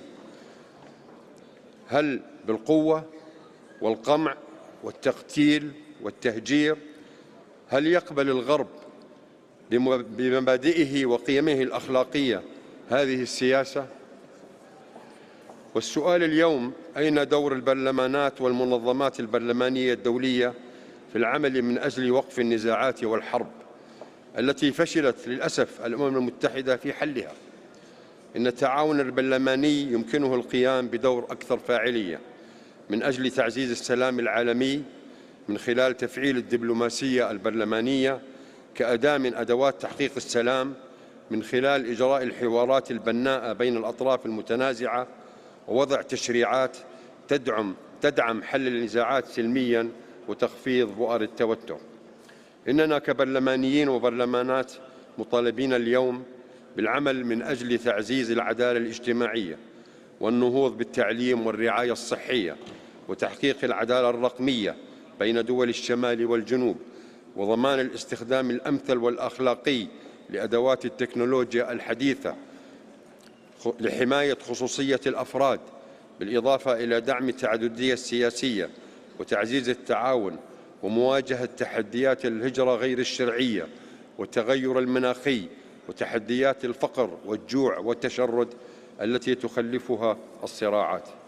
إن المطلوب أن نكون أكثر مرونة لتعزيز دورنا في التفاعل مع التوترات وتعزيز مناخات الاستقرار السياسي والأمني وحماية المؤسسات والمنظمات الدولية التي تصون وتعزز السلم العالمي، والدفع باتجاه التزام الجميع بقرارات الشرعية الدولية والهيئات والمنظمات الحقوقية الدولية فلا يجوز الاستمرار في سياسة الكيل بمكيالين في تطبيق قرارات الشرعية Mr. الدولية. Speaker, please wind up. Time is up. تتماشى مع طموحاتنا وطموحات شعوبنا من أجل بناء ثقافة السلام والتسامح وتعزيز القواسم الثقافية والحضارية بين الشعوب واحترام الأقليات وحقوقها وتصدي للعنصرية وخطاب الكراهية. وشكرا لكم. Thank you very much. Thank you very much. I'm now going to call upon Mr. Andreas Norlén, Speaker of the Riksdagen, Sweden, will be followed by Speaker Adama Bictogo of Côte d'Ivoire. Mr. Andreas Norlén, you have the floor. Madam President, Honourable Chair, dear speakers, dear colleagues, ladies and gentlemen, I appreciate this opportunity to meet, especially in these troubled times when all of us who believe in multilateralism for peace, justice and prosperity are facing several challenging issues. Let me comment some of them, which members of the Swedish Parliament are very concerned about. Some of them have already been mentioned by other speakers. First, respect for international law is decreasing.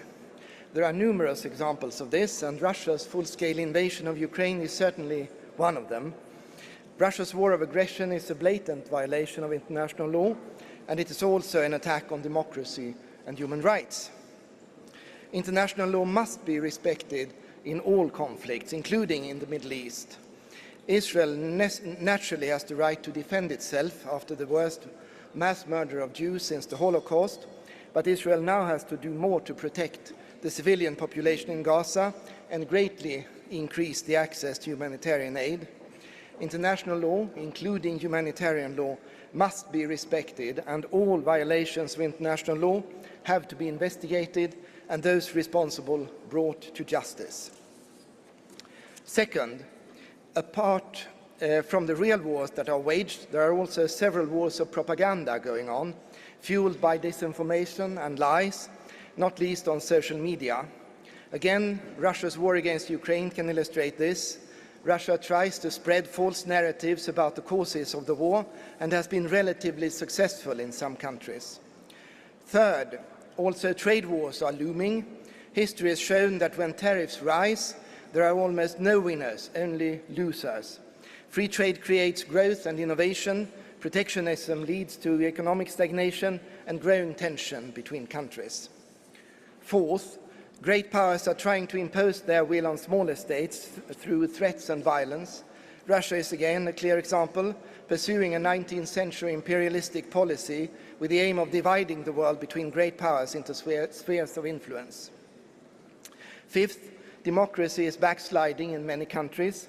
The pattern is often the same. Attacks on freedom of expression and freedom of the media are followed by attempts to manipulate the electoral system and then by attacks on civil society. Sixth, gender equality is also backsliding in many parts of the world. Rather than acknowledging that women's rights are human rights, work to promote gender equality is being questioned. But in spite of all these challenges and many more, I remain an optimist. I believe that eventually peace and democracy will prevail because of its inherent strength and the courage and commitment of so many individuals around the world. Apart from the moral issue, there is also solid support for the notion that democratic societies are better than other societies at delivering growth and wealth to the benefit of all. The laureates of the Nobel Prize in Economics in 2024 highlight the connection between democratic institutions and economic development. But nothing comes automatically. I believe that countries with common values and common interests should work together closer. IPU is one important platform for doing this. I think it is very important to support struggling democracies and help them consolidate their institutions, not least their parliaments. IPU's technical support is invaluable in that work. It is my firm belief that we as speakers of parliaments can promote peace and international security, and we can do it by standing up for democracy, human rights and a rules-based world order. Thank you. Thank you very much, Mr. Speaker. Colleagues, I will now go to Speaker Adama Bictogo, Speaker of the National Assembly of Côte d'Ivoire, will be followed by Mr. Lei Zhao, Chairman of the Standing Committee of the National People's Congress of China. Mr. Bictogo, you have the floor.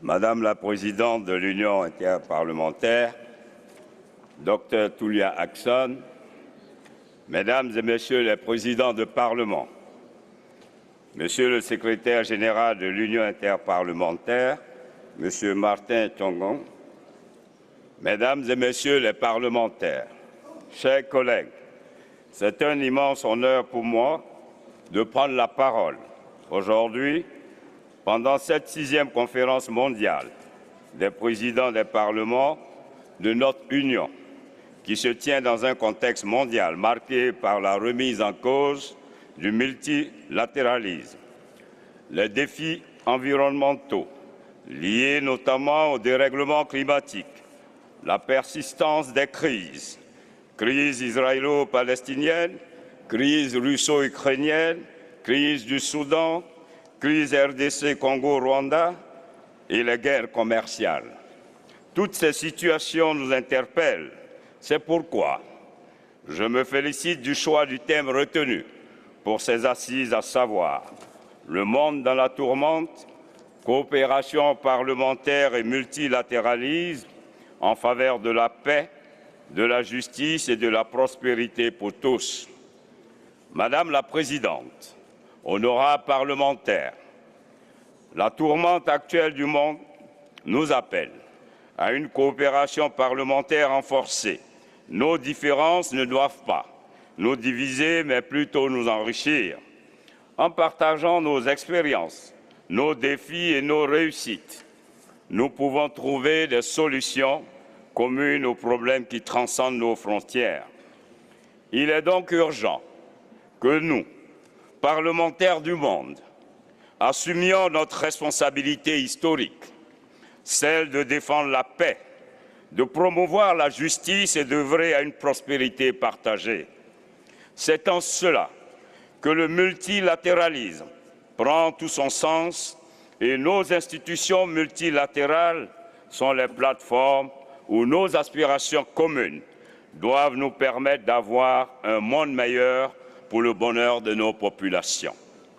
Nous, parlementaires, avons le devoir d'œuvrer dans une synergie d'action avec les exécutifs, à le fait de conjuguer nos efforts pour relever les défis actuels auxquels le monde est confronté.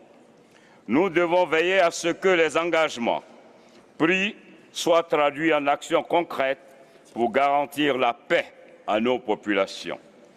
Dans mon pays, la Côte d'Ivoire, nous avons fait de la paix un objectif permanent par la mise en place d'une dynamique de dialogue, d'écoute et de justice équitable. Cette quête permanente de la paix est l'un des fondements de la vision diplomatique de mon pays, incarnée par le président de la République, son Excellence M. Alassane Ouattara, pour qui il faut privilégier le dialogue en toutes circonstances. C'est pourquoi nous demeurons dans la conduite de nos relations extérieures, fondamentalement attachés au multilatéralisme et à la coopération parlementaire. Honorable Président, chers collègues, le monde nous observe et attend de nous des actes concrets. Ensemble, par une coopération parlementaire dynamique, plus audacieuse, plus inclusive et plus ancrée dans les réalités des peuples et un multilatéralisme réinventé, faisons de cette tourmente une opportunité pour bâtir un avenir plus juste, plus sûr et plus prospère pour les générations futures. Le sens de la responsabilité nous le commande. L'histoire nous l'impose. Je vous remercie. Thank you so much.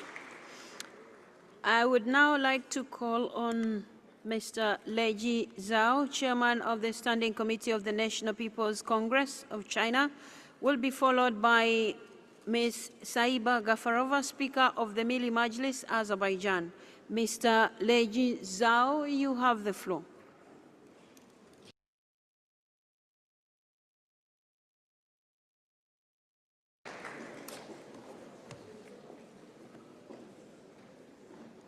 尊敬的阿克松主席，尊敬的各位议长、各位同事、女士们、先生们，25年前，议联举行首次世界议长大会，庄严承诺加强国际合作，携手应对全球性挑战。25年来，各国立法机构深化交流合作，为完善全球治理做出积极贡献。然而，我们所处的世界仍不太平，人类和平与发展事业面临严峻挑战。立法机构有责任为推动构建新型国际关系发挥积极作用。一是做世界和平安宁的共同守护者，尊重各国主权和领土完整，尊重各国人民自主选择的发展道路，倡导以对话弥合分歧，以合作化解争端，为实现世界持久和平、普遍安全贡献力量。二是做全球发展繁荣的共同促进者，坚持发展优先、民生为要，坚持互惠互利、合作共赢，为落实联合国2030可持续发展议程，促进各国共同发展提供法治保障。三是做文明交流互鉴的共同倡导者，尊重世界文明多样性，弘扬全人类共同价值，推动文明对话、文化交流，让不同文明各美其美，美美与共。四是做国际公平正义的共同推动者，坚定维护以联合国为核心的国际体系和以国际法为基础的国际秩序，反对一切形式的霸权、霸道、霸凌行径，推动构建更加公正合理的全球治理体系。中国全国人大高度重视并积极支持议联的工作。我愿宣布，向议联提供150万美元捐助。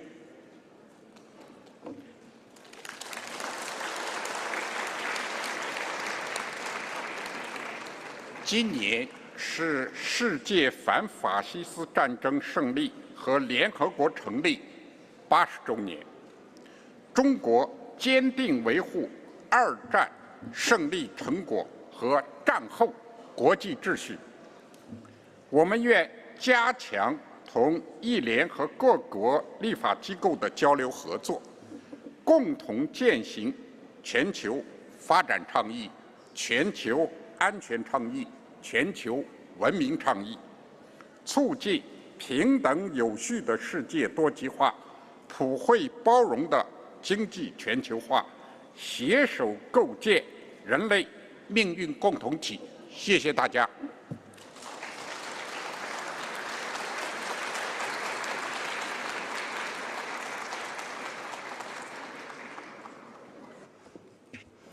Mr. Leji Zhao, thank you so much for the announcement of the donation that you're going to make to IPU. We really appreciate that commitment, but also the contributions that you have been giving to this institution. Thank you very much.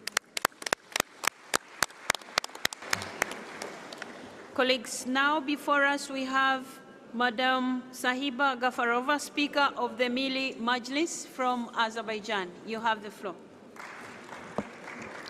Thank you very much, Madam President. Honourable Speakers of Parliament, distinguished colleagues, ladies and gentlemen.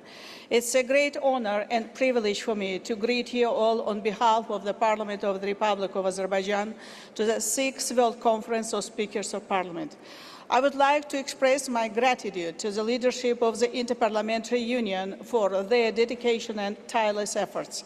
Thanks to them, this conference has become a meaningful and impactful platform for a dialogue among parliamentary leaders, helping to shape the direction of our future interparliamentary cooperation. Colleagues, since our last conference, the world has undergone significant change, and unfortunately not for the better. At our previous conference, we focused largely on the COVID-19 pandemic and ways to respond to it. Today, the number and complexity of global challenges have only grown. These challenges demand immediate and decisive action. Yet, in many cases, the lack of coordinated responses has allowed these problems to worsen and overlap. As a result, the world is now more divided, less peaceful and less prosperous.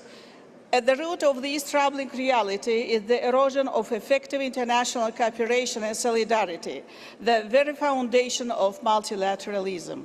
We are drifting away from the principle that only through collective action and joint responsibility we can overcome global threats.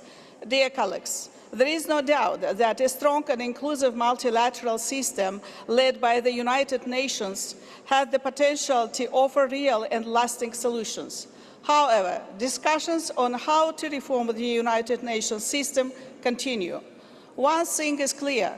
Any reform must result in a system where all nations, not just a few, have their voices heard, where international law is respected, double standards are rejected, and decisions taken are truly implemented.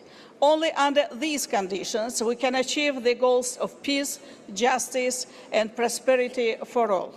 Honourable colleagues, in this context, the growing role of parliamentary diplomacy is more important than ever. It is encouraging to see the commitment of our parliaments to multilateralism and cooperation. Our active participation in the work of the IPU, including this very conference, reflects our shared vision and determination. I especially appreciate the IPU's close cooperation with the United Nations and its efforts to bring the voice of parliaments into the global conversation. However, we must go further. National parliaments should become recognized stakeholders in the multilateral system because it's our people who are most affected when that system fails. As their elected representatives, we must be directly involved in renewing multilateralism. This will make the system more democratic and responsive. One practical step forward could be to initiate interparliamentary dialogue on reforms that better reflect the needs and interests of our citizens. Distinguished colleagues, achieving peace, justice and prosperity for all requires more than institutions and agreements. At its core, it's about building trust, confidence and mutual understanding between people. We must embrace diversity, not as a source of division, but as a strength that brings us closer together. Encouraging dialogue between cultures plays a powerful role in realizing our shared goals. In this context, I would like to mention the World Forum on Intercultural Dialogue, which is part of the Baku process launched by the President of the Republic of Azerbaijan, His Excellency Mr. Ilham Aliyev in 2008. This forum has been recognized by the United Nations as one of the leading global platforms for promoting intercultural dialogue. I would like to highlight that during the 6th edition of the forum held in May last year, our Parliament organized an interparliamentary conference, adding a valuable parliamentary perspective to these discussions. With that in mind, dear colleagues, I would like to encourage the IPU to include intercultural dialogue as part of its future agenda and activities. Thank you for your attention. Thank you so much. Colleagues, we will now hear from Mr. Numan Kurtulmuş, who is the Speaker of the Grand National Assembly of Turkey, will be followed by Mr. Won Shin-won, Speaker of the National Assembly, Republic of Korea. Mr.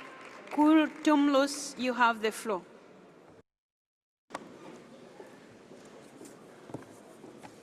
Thank you, Madam President. Distinguished speakers of the Parliament, I extend my sincere thanks to the IPU and the UN for gathering us here today. This venue is a symbol of multilateralism and peace building, embodying a century-old commitment to the global cooperation. We are passing through an increasingly turbulent time, marked by conflicts and global challenges, from the Ukraine to Gaza, from climate change to deepening inequalities, from the rise of discrimination and hatred to irregular migration. The challenges with which we are grappling today are not subordinate to those of the past that shaped our institutions. The current international system was built upon the promise of never again, referring to the horrific crimes committed during the Second World War. However, our world remains a theater of conflicts. Gone are the days of the bipolar world. Claims of unipolarity have also collapsed. Before us lies the horizons of the new multicentric world order. The rules and norms of this emerging era are still uncertain, further amplifying the fragility of the global order. Faced with the growing number of the crises and existential threats, the so-called rule-based order is on the brink of the total collapse. Our collective efforts, therefore, should focus on reforming global governance that has failed to deliver justice and peace. We must build an international order where the right, not the might, prevails. Dear colleagues, today indifference has become dangerous. More than ever, we are living in a shared ecosystem, socially, economically, politically, and even ecologically. Injustice anywhere is a threat to the justice everywhere. When we tolerate inequalities, racial discrimination, or ignorance of the fundamental tenets of the international law anywhere, we sow the seeds of unrest, instability everywhere. Justice is not a privilege of the powerful, but the birthright of all. Dear friends, what is happening in Palestine right now is the universal issue of justice that concerns not only the Palestinian people, not only the Arabs, not only the Muslim countries, but all of the humanity. It is a moral obligation for all of us to act collectively against genocide in making.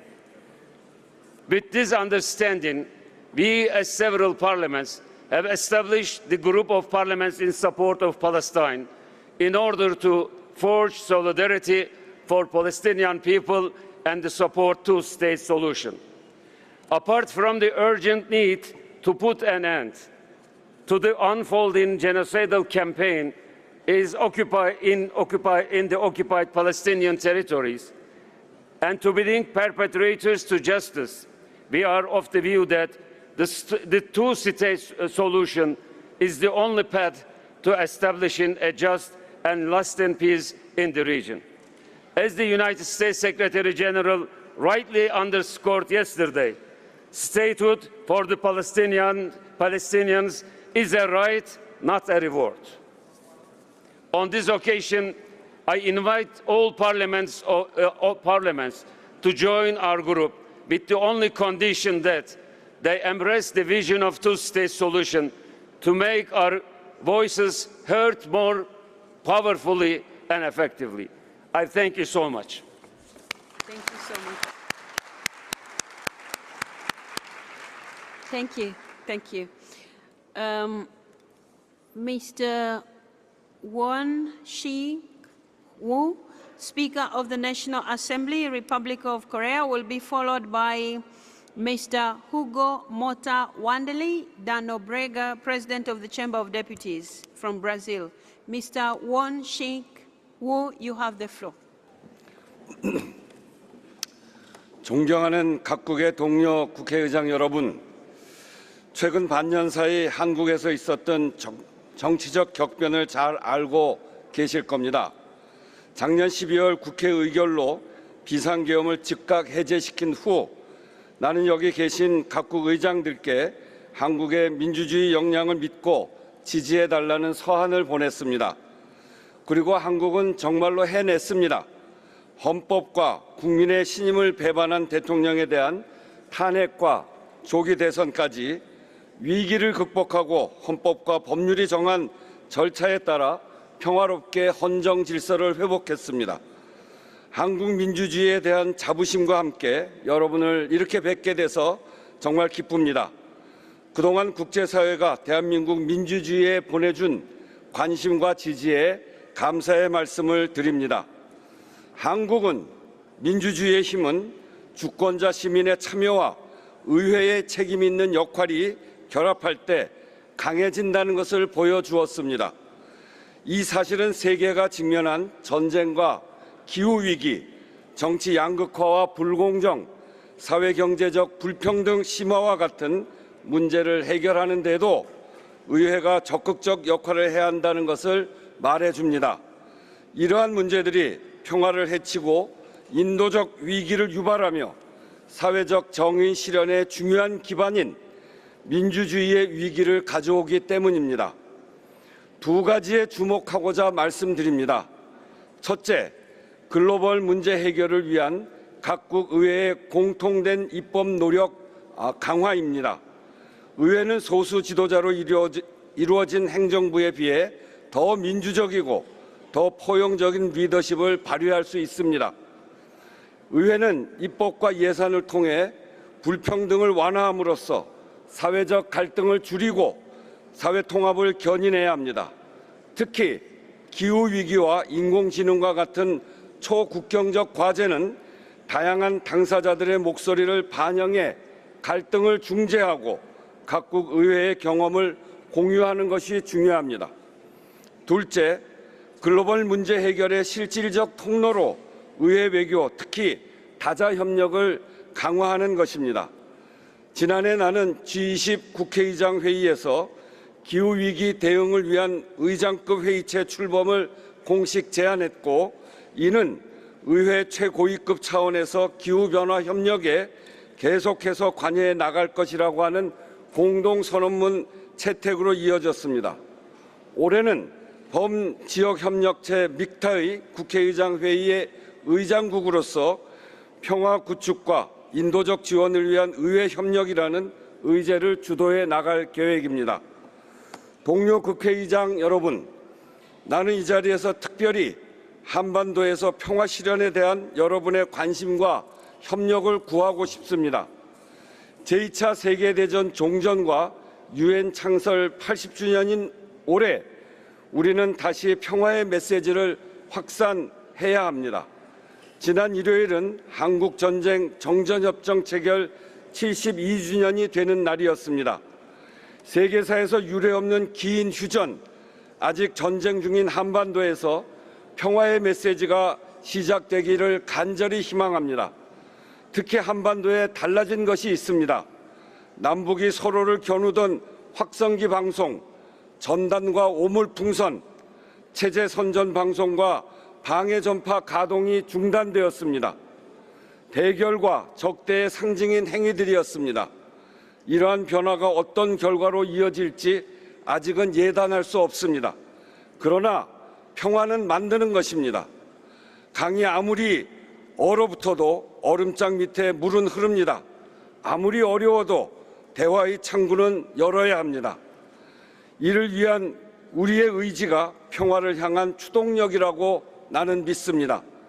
남북 접경지에 찾아온 작은 평화가 한반도에서 더 큰 평화로, 그리하여 세계의 평화와 번영으로 이어지도록 국제사회의 지지와 협력을 기대합니다. 감사합니다. Thank you so much. Thank you so much. Before I call the next speaker, we want to adjust the flags a little bit. Yes, okay. So, colleagues, now we will hear from Mr. Hugo Mota Wanley da Nobrega, President of the Chamber of Deputies, Brazil, will be followed by Mr. Tan Man Tran, President of the National Assembly, Vietnam. Mr. Wanley da Nobrega, you have the floor. Senhora Túlia Axon, presidente da União Interparlamentar, na pessoa de quem cumprimento a todos da mesa, senhoras e senhores presidentes de parlamentos e demais chefes de delegação, representantes permanentes e outros atores diplomáticos, senhoras e senhores. É uma imensa satisfação representar o Parlamento do Brasil nesta 6ª Conferência Mundial de Presidentes de Parlamento em Genebra, cidade símbolo da cooperação internacional. No ano em que celebramos os 80 anos do fim da Segunda Guerra Mundial e da criação das Nações Unidas, o contexto internacional está marcado por crescentes tensões geopolíticas, intolerância, protecionismo e enfraquecimento do multilateralismo. Enfrentamos, ao mesmo tempo, os desafios existenciais da mudança do clima e da vertiginosa digitalização da vida. Esse contexto e esses desafios requerem mais e não menos diálogo, mais e não menos cooperação, mais e não menos diplomacia. Requerem também uma renovação das instituições internacionais para que sejam mais representativas, eficientes e eficazes para todos. Senhoras e senhores, a Câmara dos Deputados do Brasil tem se dedicado a uma agenda legislativa que responde aos desafios do nosso tempo. Em matéria de sustentabilidade, estamos comprometidos com a transição energética e metas ambiciosas de descarbonização. Aprovamos marcos históricos, como as leis do hidrogênio verde, do combustível do futuro, do Sistema Brasileiro de Comércio de Emissões de Gases de Efeito Estufa, da mobilidade sustentável, da adaptação climática e da energia offshore. A COP30, que o Brasil, junto com a ONU, terá a honra de sediar na cidade de Belém do Pará, no coração da Amazônia, no próximo mês de novembro.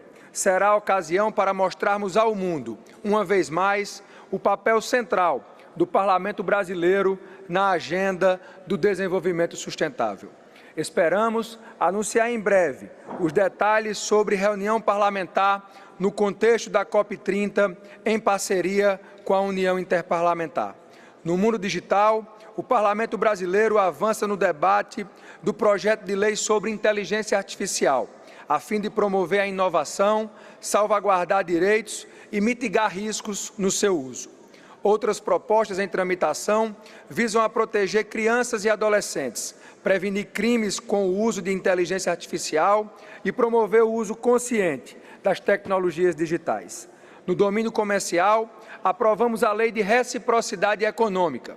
Com ela, o Brasil tem ferramentas adequadas para responder a práticas discriminatórias em relação aos produtos brasileiros.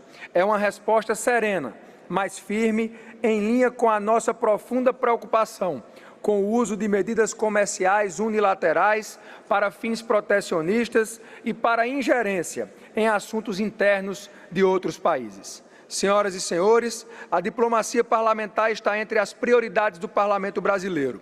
Em 2024, o Brasil, em parceria com a União Interparlamentar, realizou a 10ª cúpula do P20, a reunião dos parlamentos do G20. Pela primeira vez, promovemos uma reunião de mulheres parlamentares do P20. Em junho de 2025, sediamos o Fórum Parlamentar do BRICS, fortalecendo a cooperação parlamentar e ampliando a representatividade do Sul global. Senhoras e senhores, os parlamentos têm uma missão crucial nesta complexa conjuntura internacional.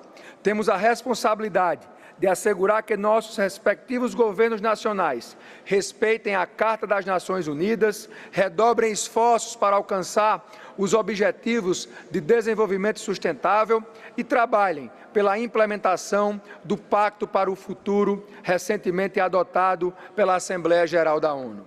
Como principais guardiões da democracia em nossos países, temos de ser também os arquitetos de um futuro em que a razão deve prevalecer sobre a força, em que o entendimento deve substituir a confrontação, em que construamos pontes e não muros. Desta conferência, levemos a certeza de que juntos podemos fazer um mundo pacífico, resiliente, justo e sustentável para o benefício de cada nação e de todos os cidadãos que representamos. Muito obrigado.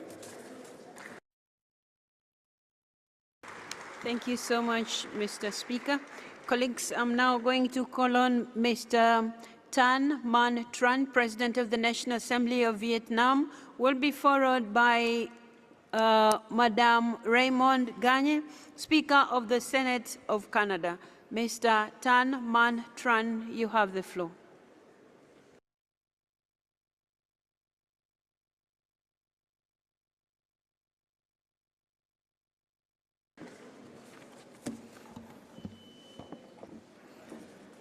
Kính thưa chủ tọa, kính thưa các quý vị, thế giới của chúng ta đang trải qua những biến động chưa từng có, xung đột vũ trang, cạnh tranh địa chính trị, biến đổi khí hậu, chiến tranh thương mại, bất bình đẳng kinh tế và các cuộc khủng hoảng nhân đạo đang đe dọa nghiêm trọng hòa bình và ổn định toàn cầu. Những thách thức này không phân biệt biên giới quốc gia, giàu nghèo, màu da, tôn giáo, đòi hỏi tất cả chúng ta phải cùng chung tay hành động. Hơn bao giờ hết, đại diện cho tiếng nói của người dân, các nghị viện có trách nhiệm tiên phong trong việc thúc đẩy chủ nghĩa đa phương, góp phần đảm bảo hòa bình, công bằng, thịnh vượng cho mọi người dân, đúng như chủ đề hội nghị lần này đề ra. Hợp tác nghị viện không chỉ là việc chia sẻ kinh nghiệm, lập pháp hay thông qua các nghị quyết, đó còn là cam kết biến lời nói thành hành động, biến ý tưởng thành hiện thực và biến hy vọng thành cơ hội thực sự cho hàng tỷ người dân trên toàn thế giới. Chúng ta, những người đại diện cho ý chí, nguyện vọng của nhân dân, phải đảm bảo rằng các chính sách và luật pháp được xây dựng dựa trên giá trị cốt lõi hòa bình, công lý và bình đẳng. Thưa quý vị, để đạt được những mục tiêu này, tôi đề xuất một số định hướng cho hợp tác nghị viện trong thời gian tới. Thứ nhất, tăng cường đối thoại và xây dựng lòng tin. Các nghị viện cần duy trì các diễn đàn thường xuyên để thảo luận về các vấn đề toàn cầu, từ xung đột khu vực đến các thách thức xuyên biên giới. Đối thoại thay cho đối đầu, đó là con đường duy nhất để xây dựng lòng tin và tinh thần hợp tác cùng có lợi giữa các quốc gia, dân tộc. Thứ hai, thúc đẩy công lý và bình đẳng. Chúng ta cần ưu tiên các chính sách bảo vệ quyền con người, giảm bất bình đẳng và đảm bảo rằng không ai bị bỏ lại phía sau. Các nghị viện cần tăng cường vai trò giám sát để đảm bảo các chính phủ thực hiện cam kết về công bằng xã hội. Thứ ba, hành động vì môi trường và phát triển bền vững. Biến đổi khí hậu là mối đe dọa sống còn đối với hành tinh của chúng ta. Các nghị viện cần đi đầu trong việc thông qua các đạo luật thúc đẩy bảo vệ môi trường, đa dạng sinh học và hỗ trợ cộng đồng dễ bị tổn thương trước tác động của biến đổi khí hậu. Thứ tư, tăng cường hợp tác quốc tế liên nghị viện. Các nghị viện không chỉ là cơ quan lập pháp mà còn là cầu nối giữa các dân tộc. Đẩy mạnh ngoại giao nghị viện, chúng ta có thể xây dựng mẫu số chung về lợi ích giữa các quốc gia, dân tộc, góp phần định hình các giải pháp hiệu quả, khả thi cho các vấn đề toàn cầu. Kính thưa quý vị, là một thành viên tích cực của IPU, Quốc hội Việt Nam luôn cam kết mạnh mẽ đối với chủ nghĩa đa phương và hợp tác nghị viện.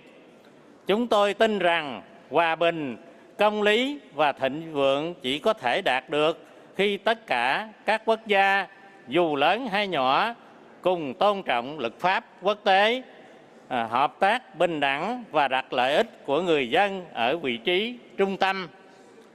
Hội nghị hôm nay là cơ hội để chúng ta tái khẳng định vai trò của các nghị viện trong việc định hình một thế giới tốt đẹp hơn. Tôi kêu gọi tất cả các nghị viện trên toàn cầu tìm kiếm điểm đồng, vượt khác biệt, cùng chung tay xây dựng một tương lai nơi mọi người dân đều được sống hòa bình, công lý, thịnh vượng. Trước khi kết thúc, tôi xin bày tỏ niềm tin không lay chuyển vào sức mạnh của đoàn kết quốc tế, chủ nghĩa đa phương và luật pháp quốc tế, đặt lợi ích của nhân dân lên trên hết.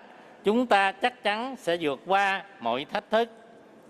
Hãy để hội nghị này là một cột mốc quan trọng đánh dấu sự khởi đầu của cam kết hợp tác với hành động mạnh mẽ vì một quốc gia thế giới tốt đẹp cho các thế hệ mai sau. Xin chúc hội nghị thành công tốt đẹp. Xin trân trọng cảm ơn. Thank you. Thank you very much. I will now call upon Madam Raymond Gagne, who is the Speaker of the Senate of Canada, will be followed by Mr. Fukushiro Nukaga, Speaker of the House of Representatives, Japan.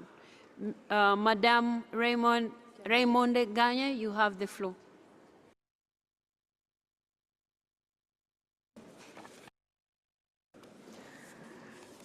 Chers collègues, je suis ravie de prendre la parole sur un sujet qui revêt une importance capitale, et ce depuis longtemps. J'utilise les mots « depuis longtemps » car plusieurs des défis évoqués lors de la toute première réunion des présidents de Parlement en l'an 2000 sont toujours d'actualité. Lors de cette première conférence, nos prédécesseurs ont finalisé une déclaration qui soulignait les défis liés à la paix et à la sécurité internationale, à la démocratie, au respect des droits de la personne et au développement durable. Ils insistaient sur l'importance de la coopération internationale pour relever ces défis. Ils avaient réaffirmé la nécessité de réformer les Nations unies pour permettre à l'organisation de rester la pierre angulaire d'un système multilatéral solide et efficace. Mais surtout, ils avaient mis en évidence le rôle des parlements dans la promotion de la coopération internationale. 25 ans plus tard, les thèmes énoncés dans la déclaration de cette conférence mondiale reflètent largement ces mêmes préoccupations. Comme l'indique clairement la déclaration, notre monde est en pleine tourmente et personne n'est épargné par les crises et les nouvelles menaces. Mais nous pouvons et nous devons faire partie de la solution. Nous pouvons tous œuvrer au renforcement du multilatéralisme et du système des Nations unies, certes parfois imparfait, mais qui en est le pilier. À titre de membre du comité préparatoire, j'ai beaucoup profité des discussions avec mes homologues et des séances d'information données par des experts au cours de l'année écoulée. Deux questions m'ont paru particulièrement dignes d'intérêt et j'aimerais les aborder avec vous dans le cadre du débat sur le multilatéralisme. Il s'agit de l'importance de la coopération régionale et de la reddition de comptes. La coopération régionale est un pont essentiel entre nos efforts bilatéraux et internationaux. Elle garantit qu'une multitude de questions et de points de vue sont prises en compte dans nos efforts pour bâtir un avenir meilleur. Il existe déjà plusieurs approches pour faire progresser la coopération régionale. Chacune d'entre elles est utile et doit être préservée et renforcée, en particulier si elles sont complémentaires à d'autres mécanismes et mettent l'accent sur la collaboration. À titre de parlementaire, nous comprenons l'importance de la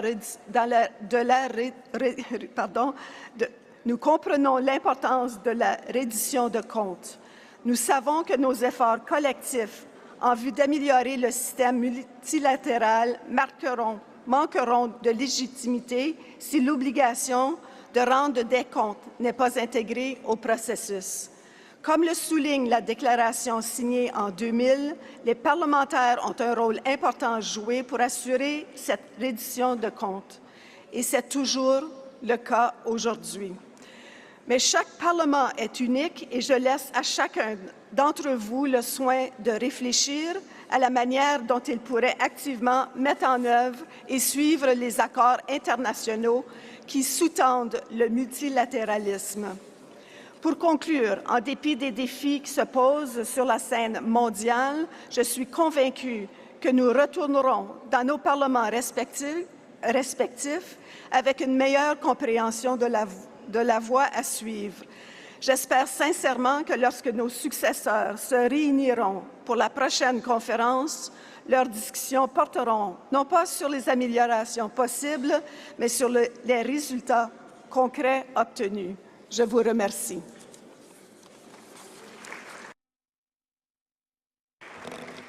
Thank you so much. Thank you so much. We now turn to Mr. Fukuchiro Nukaga, Speaker of the House of Representatives, Japan, will be followed by Mr. Sardar Ayaz Sadiq, Speaker of the National Assembly, Pakistan. Mr. Nukaga, you have the floor.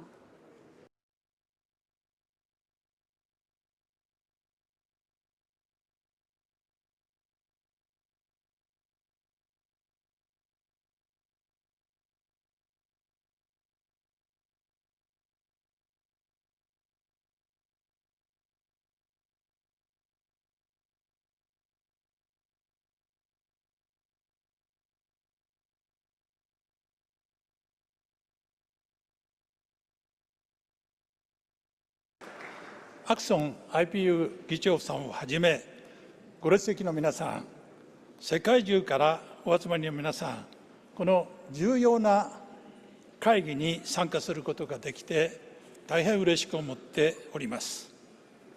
今、世界は紛争、貧困、保健医療、また気候変動など、国際社会が直面する課題は、かつてなく深刻になっております。我が国は国連を中心とした多国間主義に基づきまして、各国と協力しながら、人々が恐怖や欠乏から解放されて、尊厳を持って生きられる社会の構築を目指す、いわば人間の安全保障の理念を掲げて、今日まで技術移転や人材育成などの人づくりを重視して、開発途上国への ODA を実施し、支出総額6000ドルを超えておるところでございます。私は現場主義の信念に基づきまして、ODA の推進をライフワークとしております。議長に就任するまで、日本の国際協力を支援する議員連盟の会長を務めておりました。長年にわたり、この議員連盟の会長を務め、また政府においては、内閣官房長官をはじめ、人間の安全保障政策を内閣として積極的に推進にし、今日に至っているところでございます。この政策は、いわゆる社会を構成する一人一人の人間に目を向けて、万人のための質の高い教育に力を入れてきたところでございます。その一つの例が、2001年に開始いたしました ASEAN 工学系高等教育ネットワークプロジェクトであります。ASEAN 域内26大学の日本と日本の18大学が連携をいたしまして、互いの得意分野を生かしながら、学生の育成と共同研究を進めまして、人材と知識の循環を現在は生み出しているところでございます。我が国が累計約1億ドルを通じて実施した本プロジェクトで、今日に至るまで1400人を超える人々が学位を取得し、ネットワークは20年以上にわたって拡大と進化を続けているのであります。例えば、具体的にある学生は、このプロジェクトを通じて日本の工業大学に留学をしまして、現代社会を支える通信システムの研究を行っており、2012年には博士号を取っております。この学生はその後、母国の高度研究をリードする存在であり、現在では工科大学の学長を務めているところでございます。また、地球資源工学を学んでいる学生は、日本の九州大学において2003年から5年間の研究生活を送りました。彼はふるさとに帰ってから資源開発企業と共同いたしまして、ニッケル、アルミニウム、銅など母国が有する資源の有効活用を促進いたしまして、2020年には母国で工業分野の発展に貢献した技術者に与えられる最高の称号を授与されたと聞いております。このように、このネットワークが育てた人材が地域における科学技術の研究教育をリードする存在になっているのです。我が国が ASEAN 諸国と連携して築いてまいりましたネットワークは、地域における教育力、研究力の強化に大きく貢献をしていると考えております。教育の充実は未来を担う人材を育て、各国の経済発展、ひいては地域あるいは世界の安定と繁栄を支えてきたのであります。我が国はこうした支援を今後も積極的に続けてまいりたいと思います。こうした取り組みを一層広げることによって、国際社会全体の持続的な発展につなげていくことが、今、我々はこれまでも果たしてきたし、今後も続けていくまいる所存でございます。この点において、国民の負託を受けた我々議会人は、IPU を中心とした国際場における議論を通じて、各国議会間の連携と対話を含めまして、教育分野をはじめとする国際協力の拡大に寄与してまいりたいと考えております。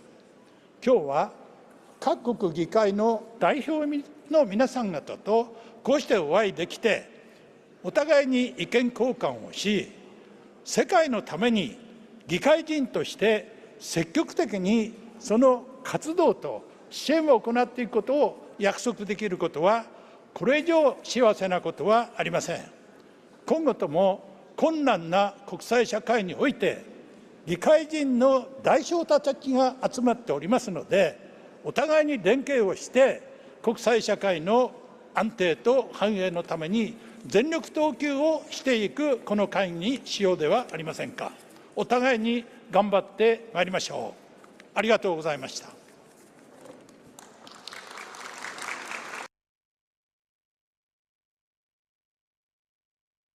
Thank you so much, Mr. Speaker.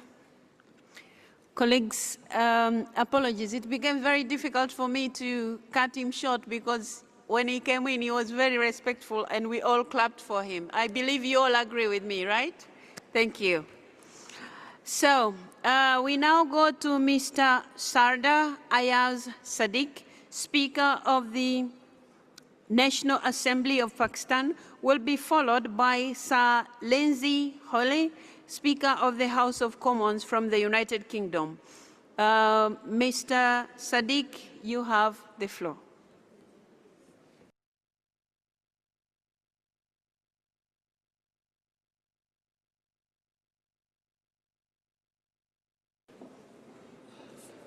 Bismillah ar-Rahman ar-Rahim. Madam President, fellow speakers of the Parliament from all over the world, parliamentarians, guests, ladies and gentlemen, Assalamu alaikum wa rahmatullahi wa barakatuhu, and a very good day to all of you.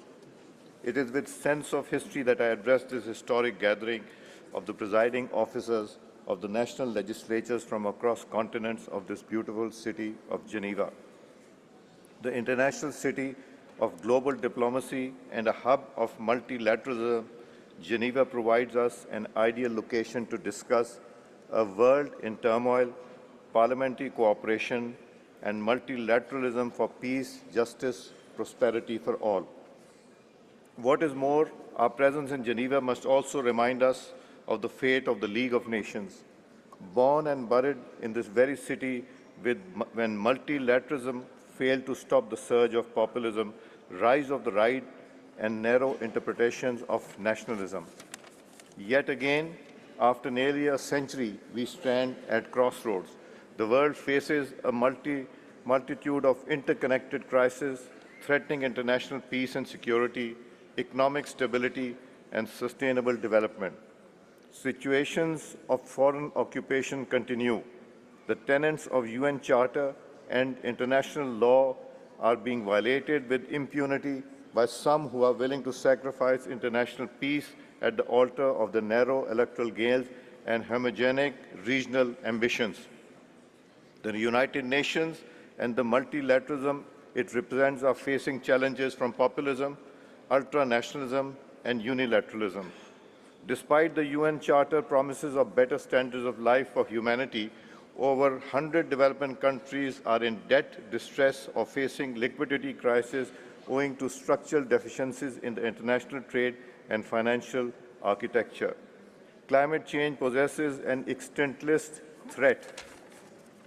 More than ever, peaceful settlements of disputes through strengthening multilateralism is a strategic necessity. Peace cannot be achieved through coercion or unilateralism. It needs dialogue, mutual respect, diplomacy, and respect for the principle of UN Charter. To restore trust in multilateralism from Palestine to Jammu and Kashmir, we must ensure implementation of UN Security Council resolutions and double standards, as well as the weaponization of food, water, and denial of all human rights. The carnage in Gaza must end. To address the vicious cycle of poverty and raising global inequality, international financial infrastructure must be reformed to promote development and global financial equity.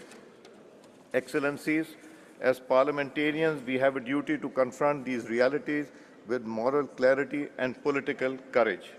And as representative presiding officers, we must encourage advocacy for just solutions and upholding of international law without exception. This can only be achieved if pragmatism, accommodation, respect to reason guides us instead of populist slogans and demagogy. It is thus high time we stop pointing fingers and join hands. We put an end to blame game and create win-win situation. We stop using these platforms for point scoring and let reason prevail. The world has seen enough bloodshed. It is time for new ideas. It is time to promote pluralism. It's time to accept diversity. It's time for a new start. I thank you all. Wassalamu wa rahmatullahi wa barakatuh. Thank you. Thank you so much. Thank you so much. Colleagues, we will now listen to Sir Lindsay Hoyle, Speaker of the House of Commons, United Kingdom, followed by Mr. Abdul Rahim Abdullah, Speaker of the People's Majlis of Maldives. Sir Lindsay Hoyle, you have the floor.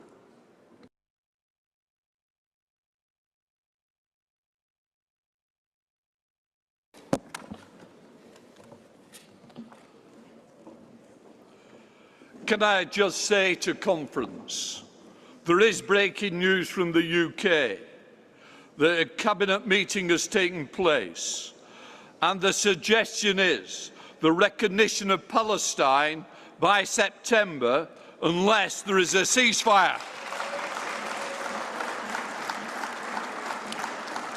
I would like to express some hard truths. The United Nations and Inter-Parliamentary Union rightly recognise the benefits of multilateralism.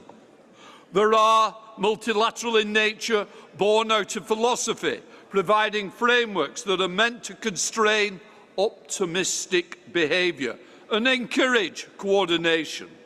But does multilateralism work for the world we face? The rise of populism, nationalism, protectionism in some countries has raised concerns about the future of multilateralism, its effectiveness on international cooperation. There is no doubt that the problems we face, the demands upon multilateral cooperation, for example, no single country can deal with the challenges of global warming, or stop the global pandemic, or establish a sound and just financial system. But while no single country can solve the problems, it is not enough to make multilateral agreements. The political argument has to be won, country by country, through democratic means. I am democratically elected independent speaker, an elected parliamentarian for 28 years. I am not part of the government. I am a defender of the rights and the voice of the backbench members of Parliament to hold the government to account, regardless of what political party they come from. I believe that democracy, with the separation of powers between the executive, legislature and judiciary, has to be a system running in parallel with multilateralism. And let us also face the reality of intergovernmental organisations are dominated by governments and officials who work for them. There is nothing wrong with that. We expect our governments to set and international policy goals. But that does risk a disconnect. Those governments should be responsible to the parliamentarians via democratic legislators and ultimately the people who control the direction of the state. It is crucial that parliaments are included in conversation, but unless our electorate agrees, we will not achieve our aims. I'm not going to pretend that the electorate always agrees with the majority of those in Parliament, but what we think in Parliament does matter.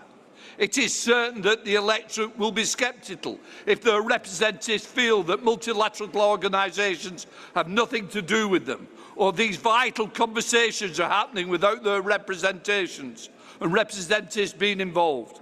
For that reason, I welcome the fact that the Westminster Parliament engages with conferences such as these. I am proud of our engagement with a number of inter-parliamentary bodies. It is vital that we build ties with one another, that we speak about the difficult issues, because we seek to forge ties across the world. We must do so link by link, and individual parliaments are vital links. We may differ, we may have different priorities and perspectives, but the differences can only be resolved by open and honest discussion. I welcome the inclusion of the commitment of the last autumn's UN Pact for the Future, deepen United Nations engagement with national parliaments of the United Nations, intergovernmental bodies. That engagement must be two-way. Multilateral organisations need to think about how we engage with parliaments. We all want to achieve peace, justice, prosperity for all. Let's talk about the best way to find that path. But we must not forget. We must not forget about the problems we face. My great hero was Dr. Martin Luther King. He had a dream. We should have a dream. We should have a dream that the war ends in the Middle East. The war in Europe should end. We should not forget about the suffering of the people of the forgotten war in Sudan. But of course, we mustn't forget to remind Russia. It is wrong to illegally occupy and attack a sovereign country. What we need to see is peace. We need that support. So please, let us have a vision. Let us have that dream for peace. A war that we should be fighting is a war on poverty, climate change, equality, women's rights, young people, LGBT+ rights, democracy and freedom. That is the war that we should be taking up. Peace has got to be the answer. let us just not be tolerant with each other, but let us respect each other. Slava Ukraine!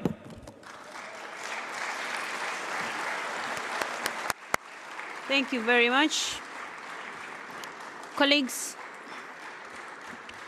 I'm now going to call on Mr. Abdul Rahim Abdullah, who will be followed by Madam Kandia Kamisoko Kamara, President of the Senate of Cote d'Ivoire.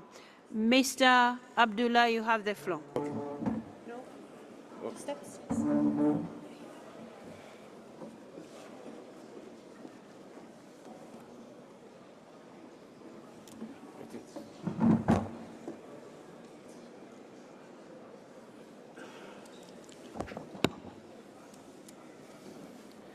بسم الله الرحمن الرحيم الحمد لله رب العالمين والصلاة والسلام على نبينا محمد وعلى آله وصحبه أجمعين. Honorable President of the IPU, Honorable Speakers of Parliaments and distinguished delegates, ladies and gentlemen, Assalamu alaikum. It is a profound honor to address the 6th World Conference of Speakers here in Geneva. Though the Maldives is one of the smallest island nations in the world, our commitment to cooperation and multilateralism remains unwavering. We believe that no nation stands alone and that our strength lies in unity, dialogue, and shared purpose. Madam President, we are gathered here today at a time when the world faces immense challenges. The theme of today's debate, a world in turmoil, parliamentary cooperation and multilateralism for peace, justice, and prosperity for all, could not be more urgent. From Gaza to Ukraine, from widening inequality to rising seas, people are anxious and institutions are under strain. For small states like the Maldives, we often feel the shockwaves first. That is why we rely on a strong, rules-based international order. Madam President, in 1989, the Maldives brought forward a UN resolution on the security of small states, reminding the world that no nation is safe until every nation is safe. Last April, on the International Day of Multilateralism, President Dr. Mohamed Muiz renewed the call, stressing that justice must be a right for all, not a privilege of the powerful. As a developing small island nation, we strongly believe in the importance of cooperation and multilateralism. We believe that lasting peace and shared prosperity can only be achieved through dialogue and collective action. Madam President, like many others, we believe that climate security is peace. The Maldives is working tirelessly to overcome the effects of climate change. Our Climate Emergency Act of 2021 commits us to achieving net zero emissions by 2030. But we cannot do this alone. We need multilateral support and climate justice that recognizes the needs of the most vulnerable. Madam President, parliamentary diplomacy plays an important role in our efforts to promote peace and cooperation. The Maldives Parliament has established over 25 parliamentary friendship groups with various parliaments across the globe, reflecting its commitment to building strong bilateral ties. We also engage actively with international parliamentary bodies such as IPU and CPA. Yes, the world is in turmoil, but parliaments rooted in the will of the people can offer hope. Madam President, the suffering of civilians in Gaza is a painful reminder of why parliamentary cooperation and multilateral action are urgently needed. Silence and inaction are not options when lives are at stake.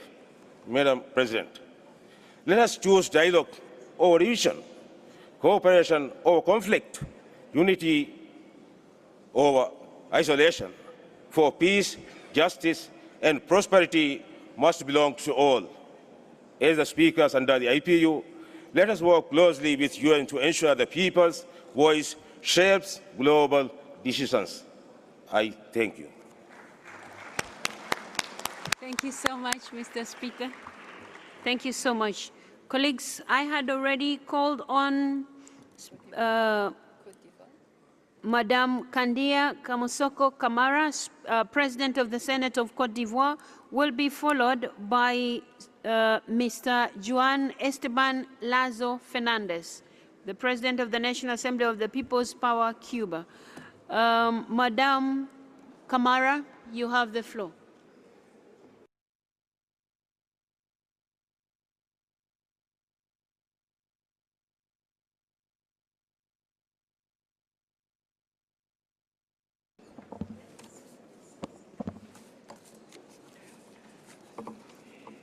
Excellence, Madame la Présidente, Excellences, Mesdames et Messieurs les Présidentes et Présidents du Parlement, le monde connaît aujourd'hui une multiplication de crises complexes et interdépendantes.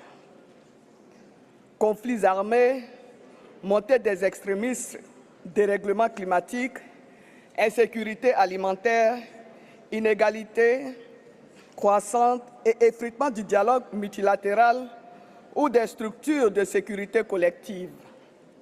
Ces défis ébranlent les fondements de la paix, de la justice et du développement durable.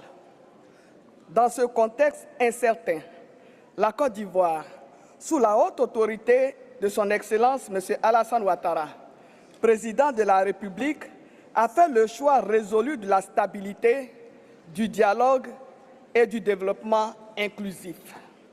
En effet, le pays a renforcé ses institutions et engagé d'importantes réformes sociales et économiques. Dans une région en proie à l'instabilité, la Côte d'Ivoire se distingue par sa croissance économique soutenue ainsi que par sa stabilité politique et sociale. Ainsi, s'appuyant sur un climat apaisé, une gestion budgétaire saine, des investissements judicieux dans les infrastructures et un leadership réformateur, le gouvernement ivoirien a créé l'un des environnements d'investissement les plus attractifs du continent africain. Ces acquis illustrent notre conviction. La paix et la prospérité sont indissociables de la justice et de l'inclusion. Il apparaît toutefois qu'aucun État ne peut faire face seul à la complexité des menaces actuelles. Le multilatéralisme n'est pas une option, c'est une nécessité impérieuse. En revanche, le multilatéralisme doit être repensé en impliquant davantage les parlements. En effet, la mondialisation, tout autant que l'accélération de la construction des grands ensembles communautaires, ont profondément favorisé l'attrait des parlementaires pour des questions internationales. D'une manière générale, les parlements nationaux ont qualité pour approuver des traités internationaux avant leur ratification.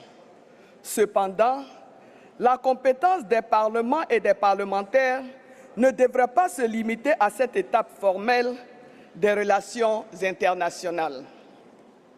Les parlements jouissent d'une légitimité objective certaine pour participer aux relations internationales.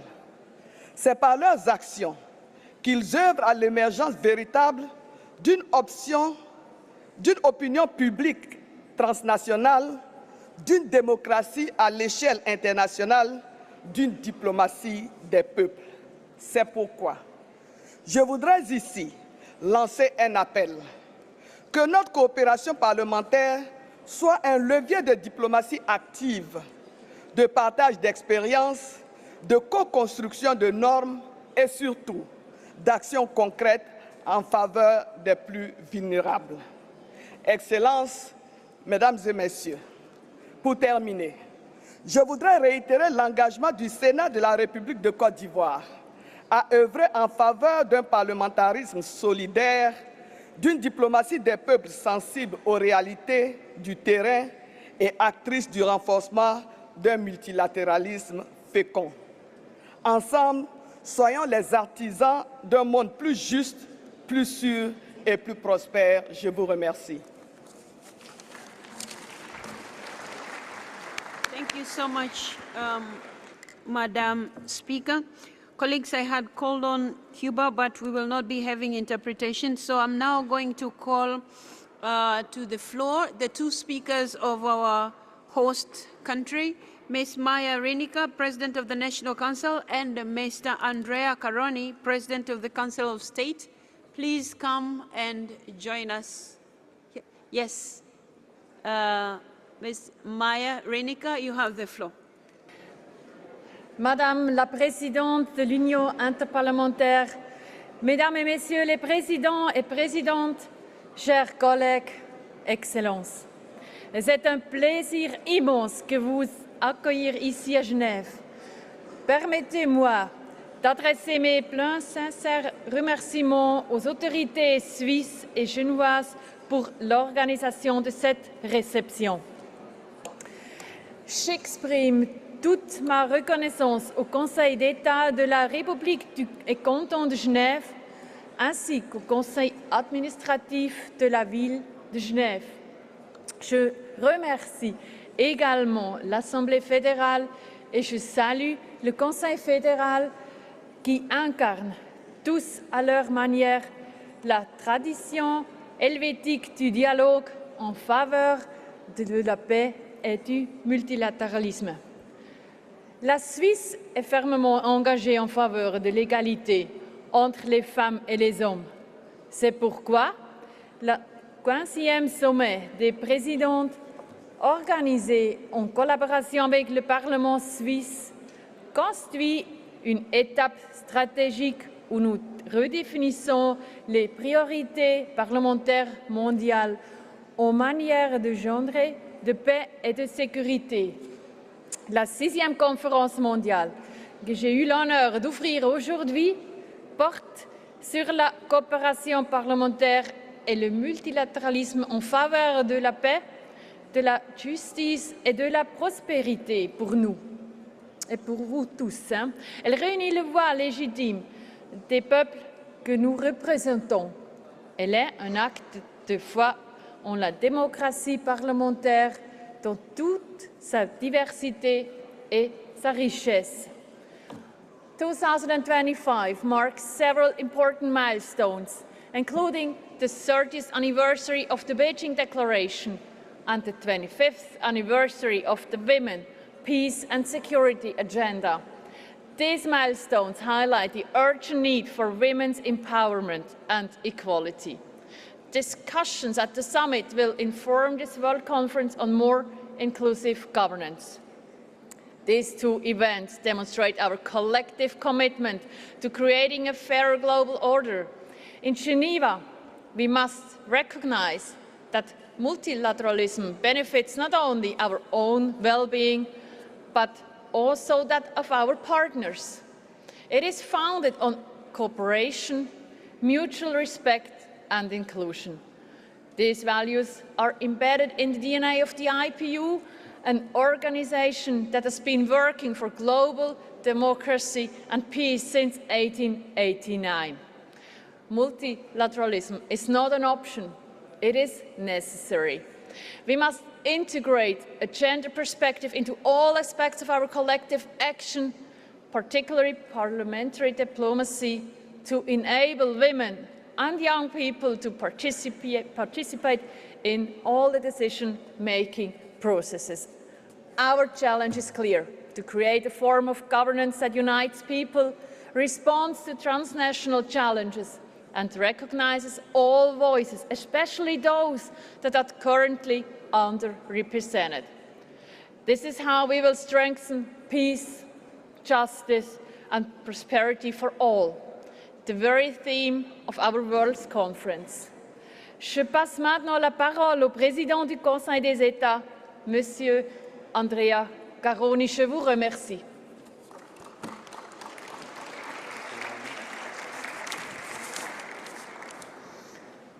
Madam President, dear colleagues, ladies and gentlemen, what an honour to have the last word on this first day.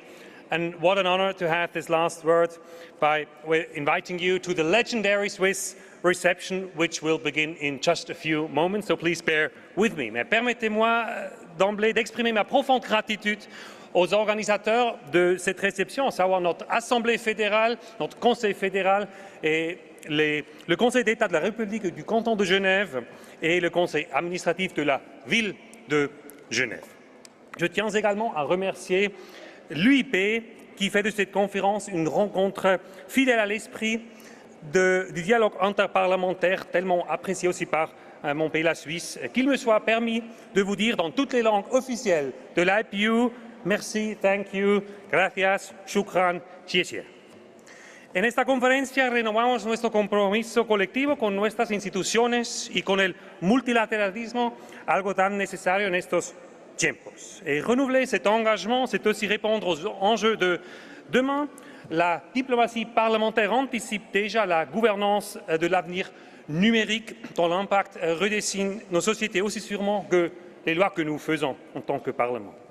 Artificial intelligence holds immense promise. It can be a powerful ally also for our states, our governments, our politics.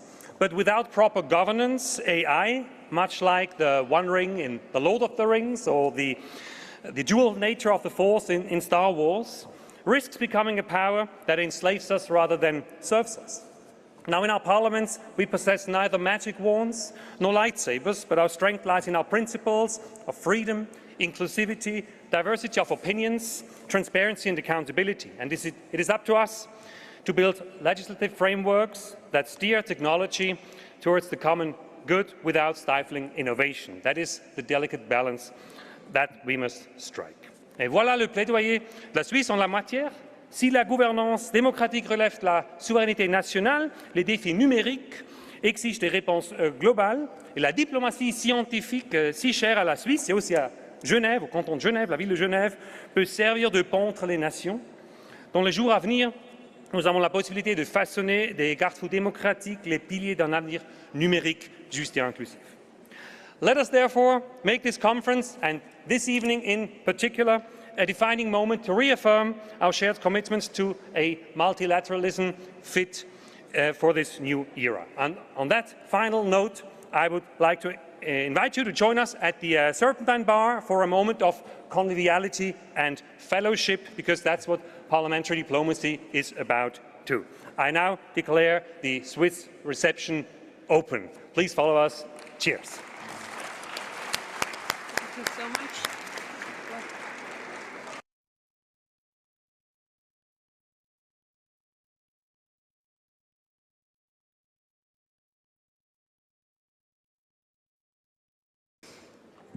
Colleagues, we will resume tomorrow at 9:30. 9:30, we will continue with the debate. But let me thank all of you for being very patient with us, but also our interpreters for being very patient with us. I would like to also say thank you for the Speaker of Equatorial Guinea and the Speaker of Cuba for their understanding, because they were supposed to speak today. Thank you so much for your indulgence. Colleagues, see you tomorrow. Thank you.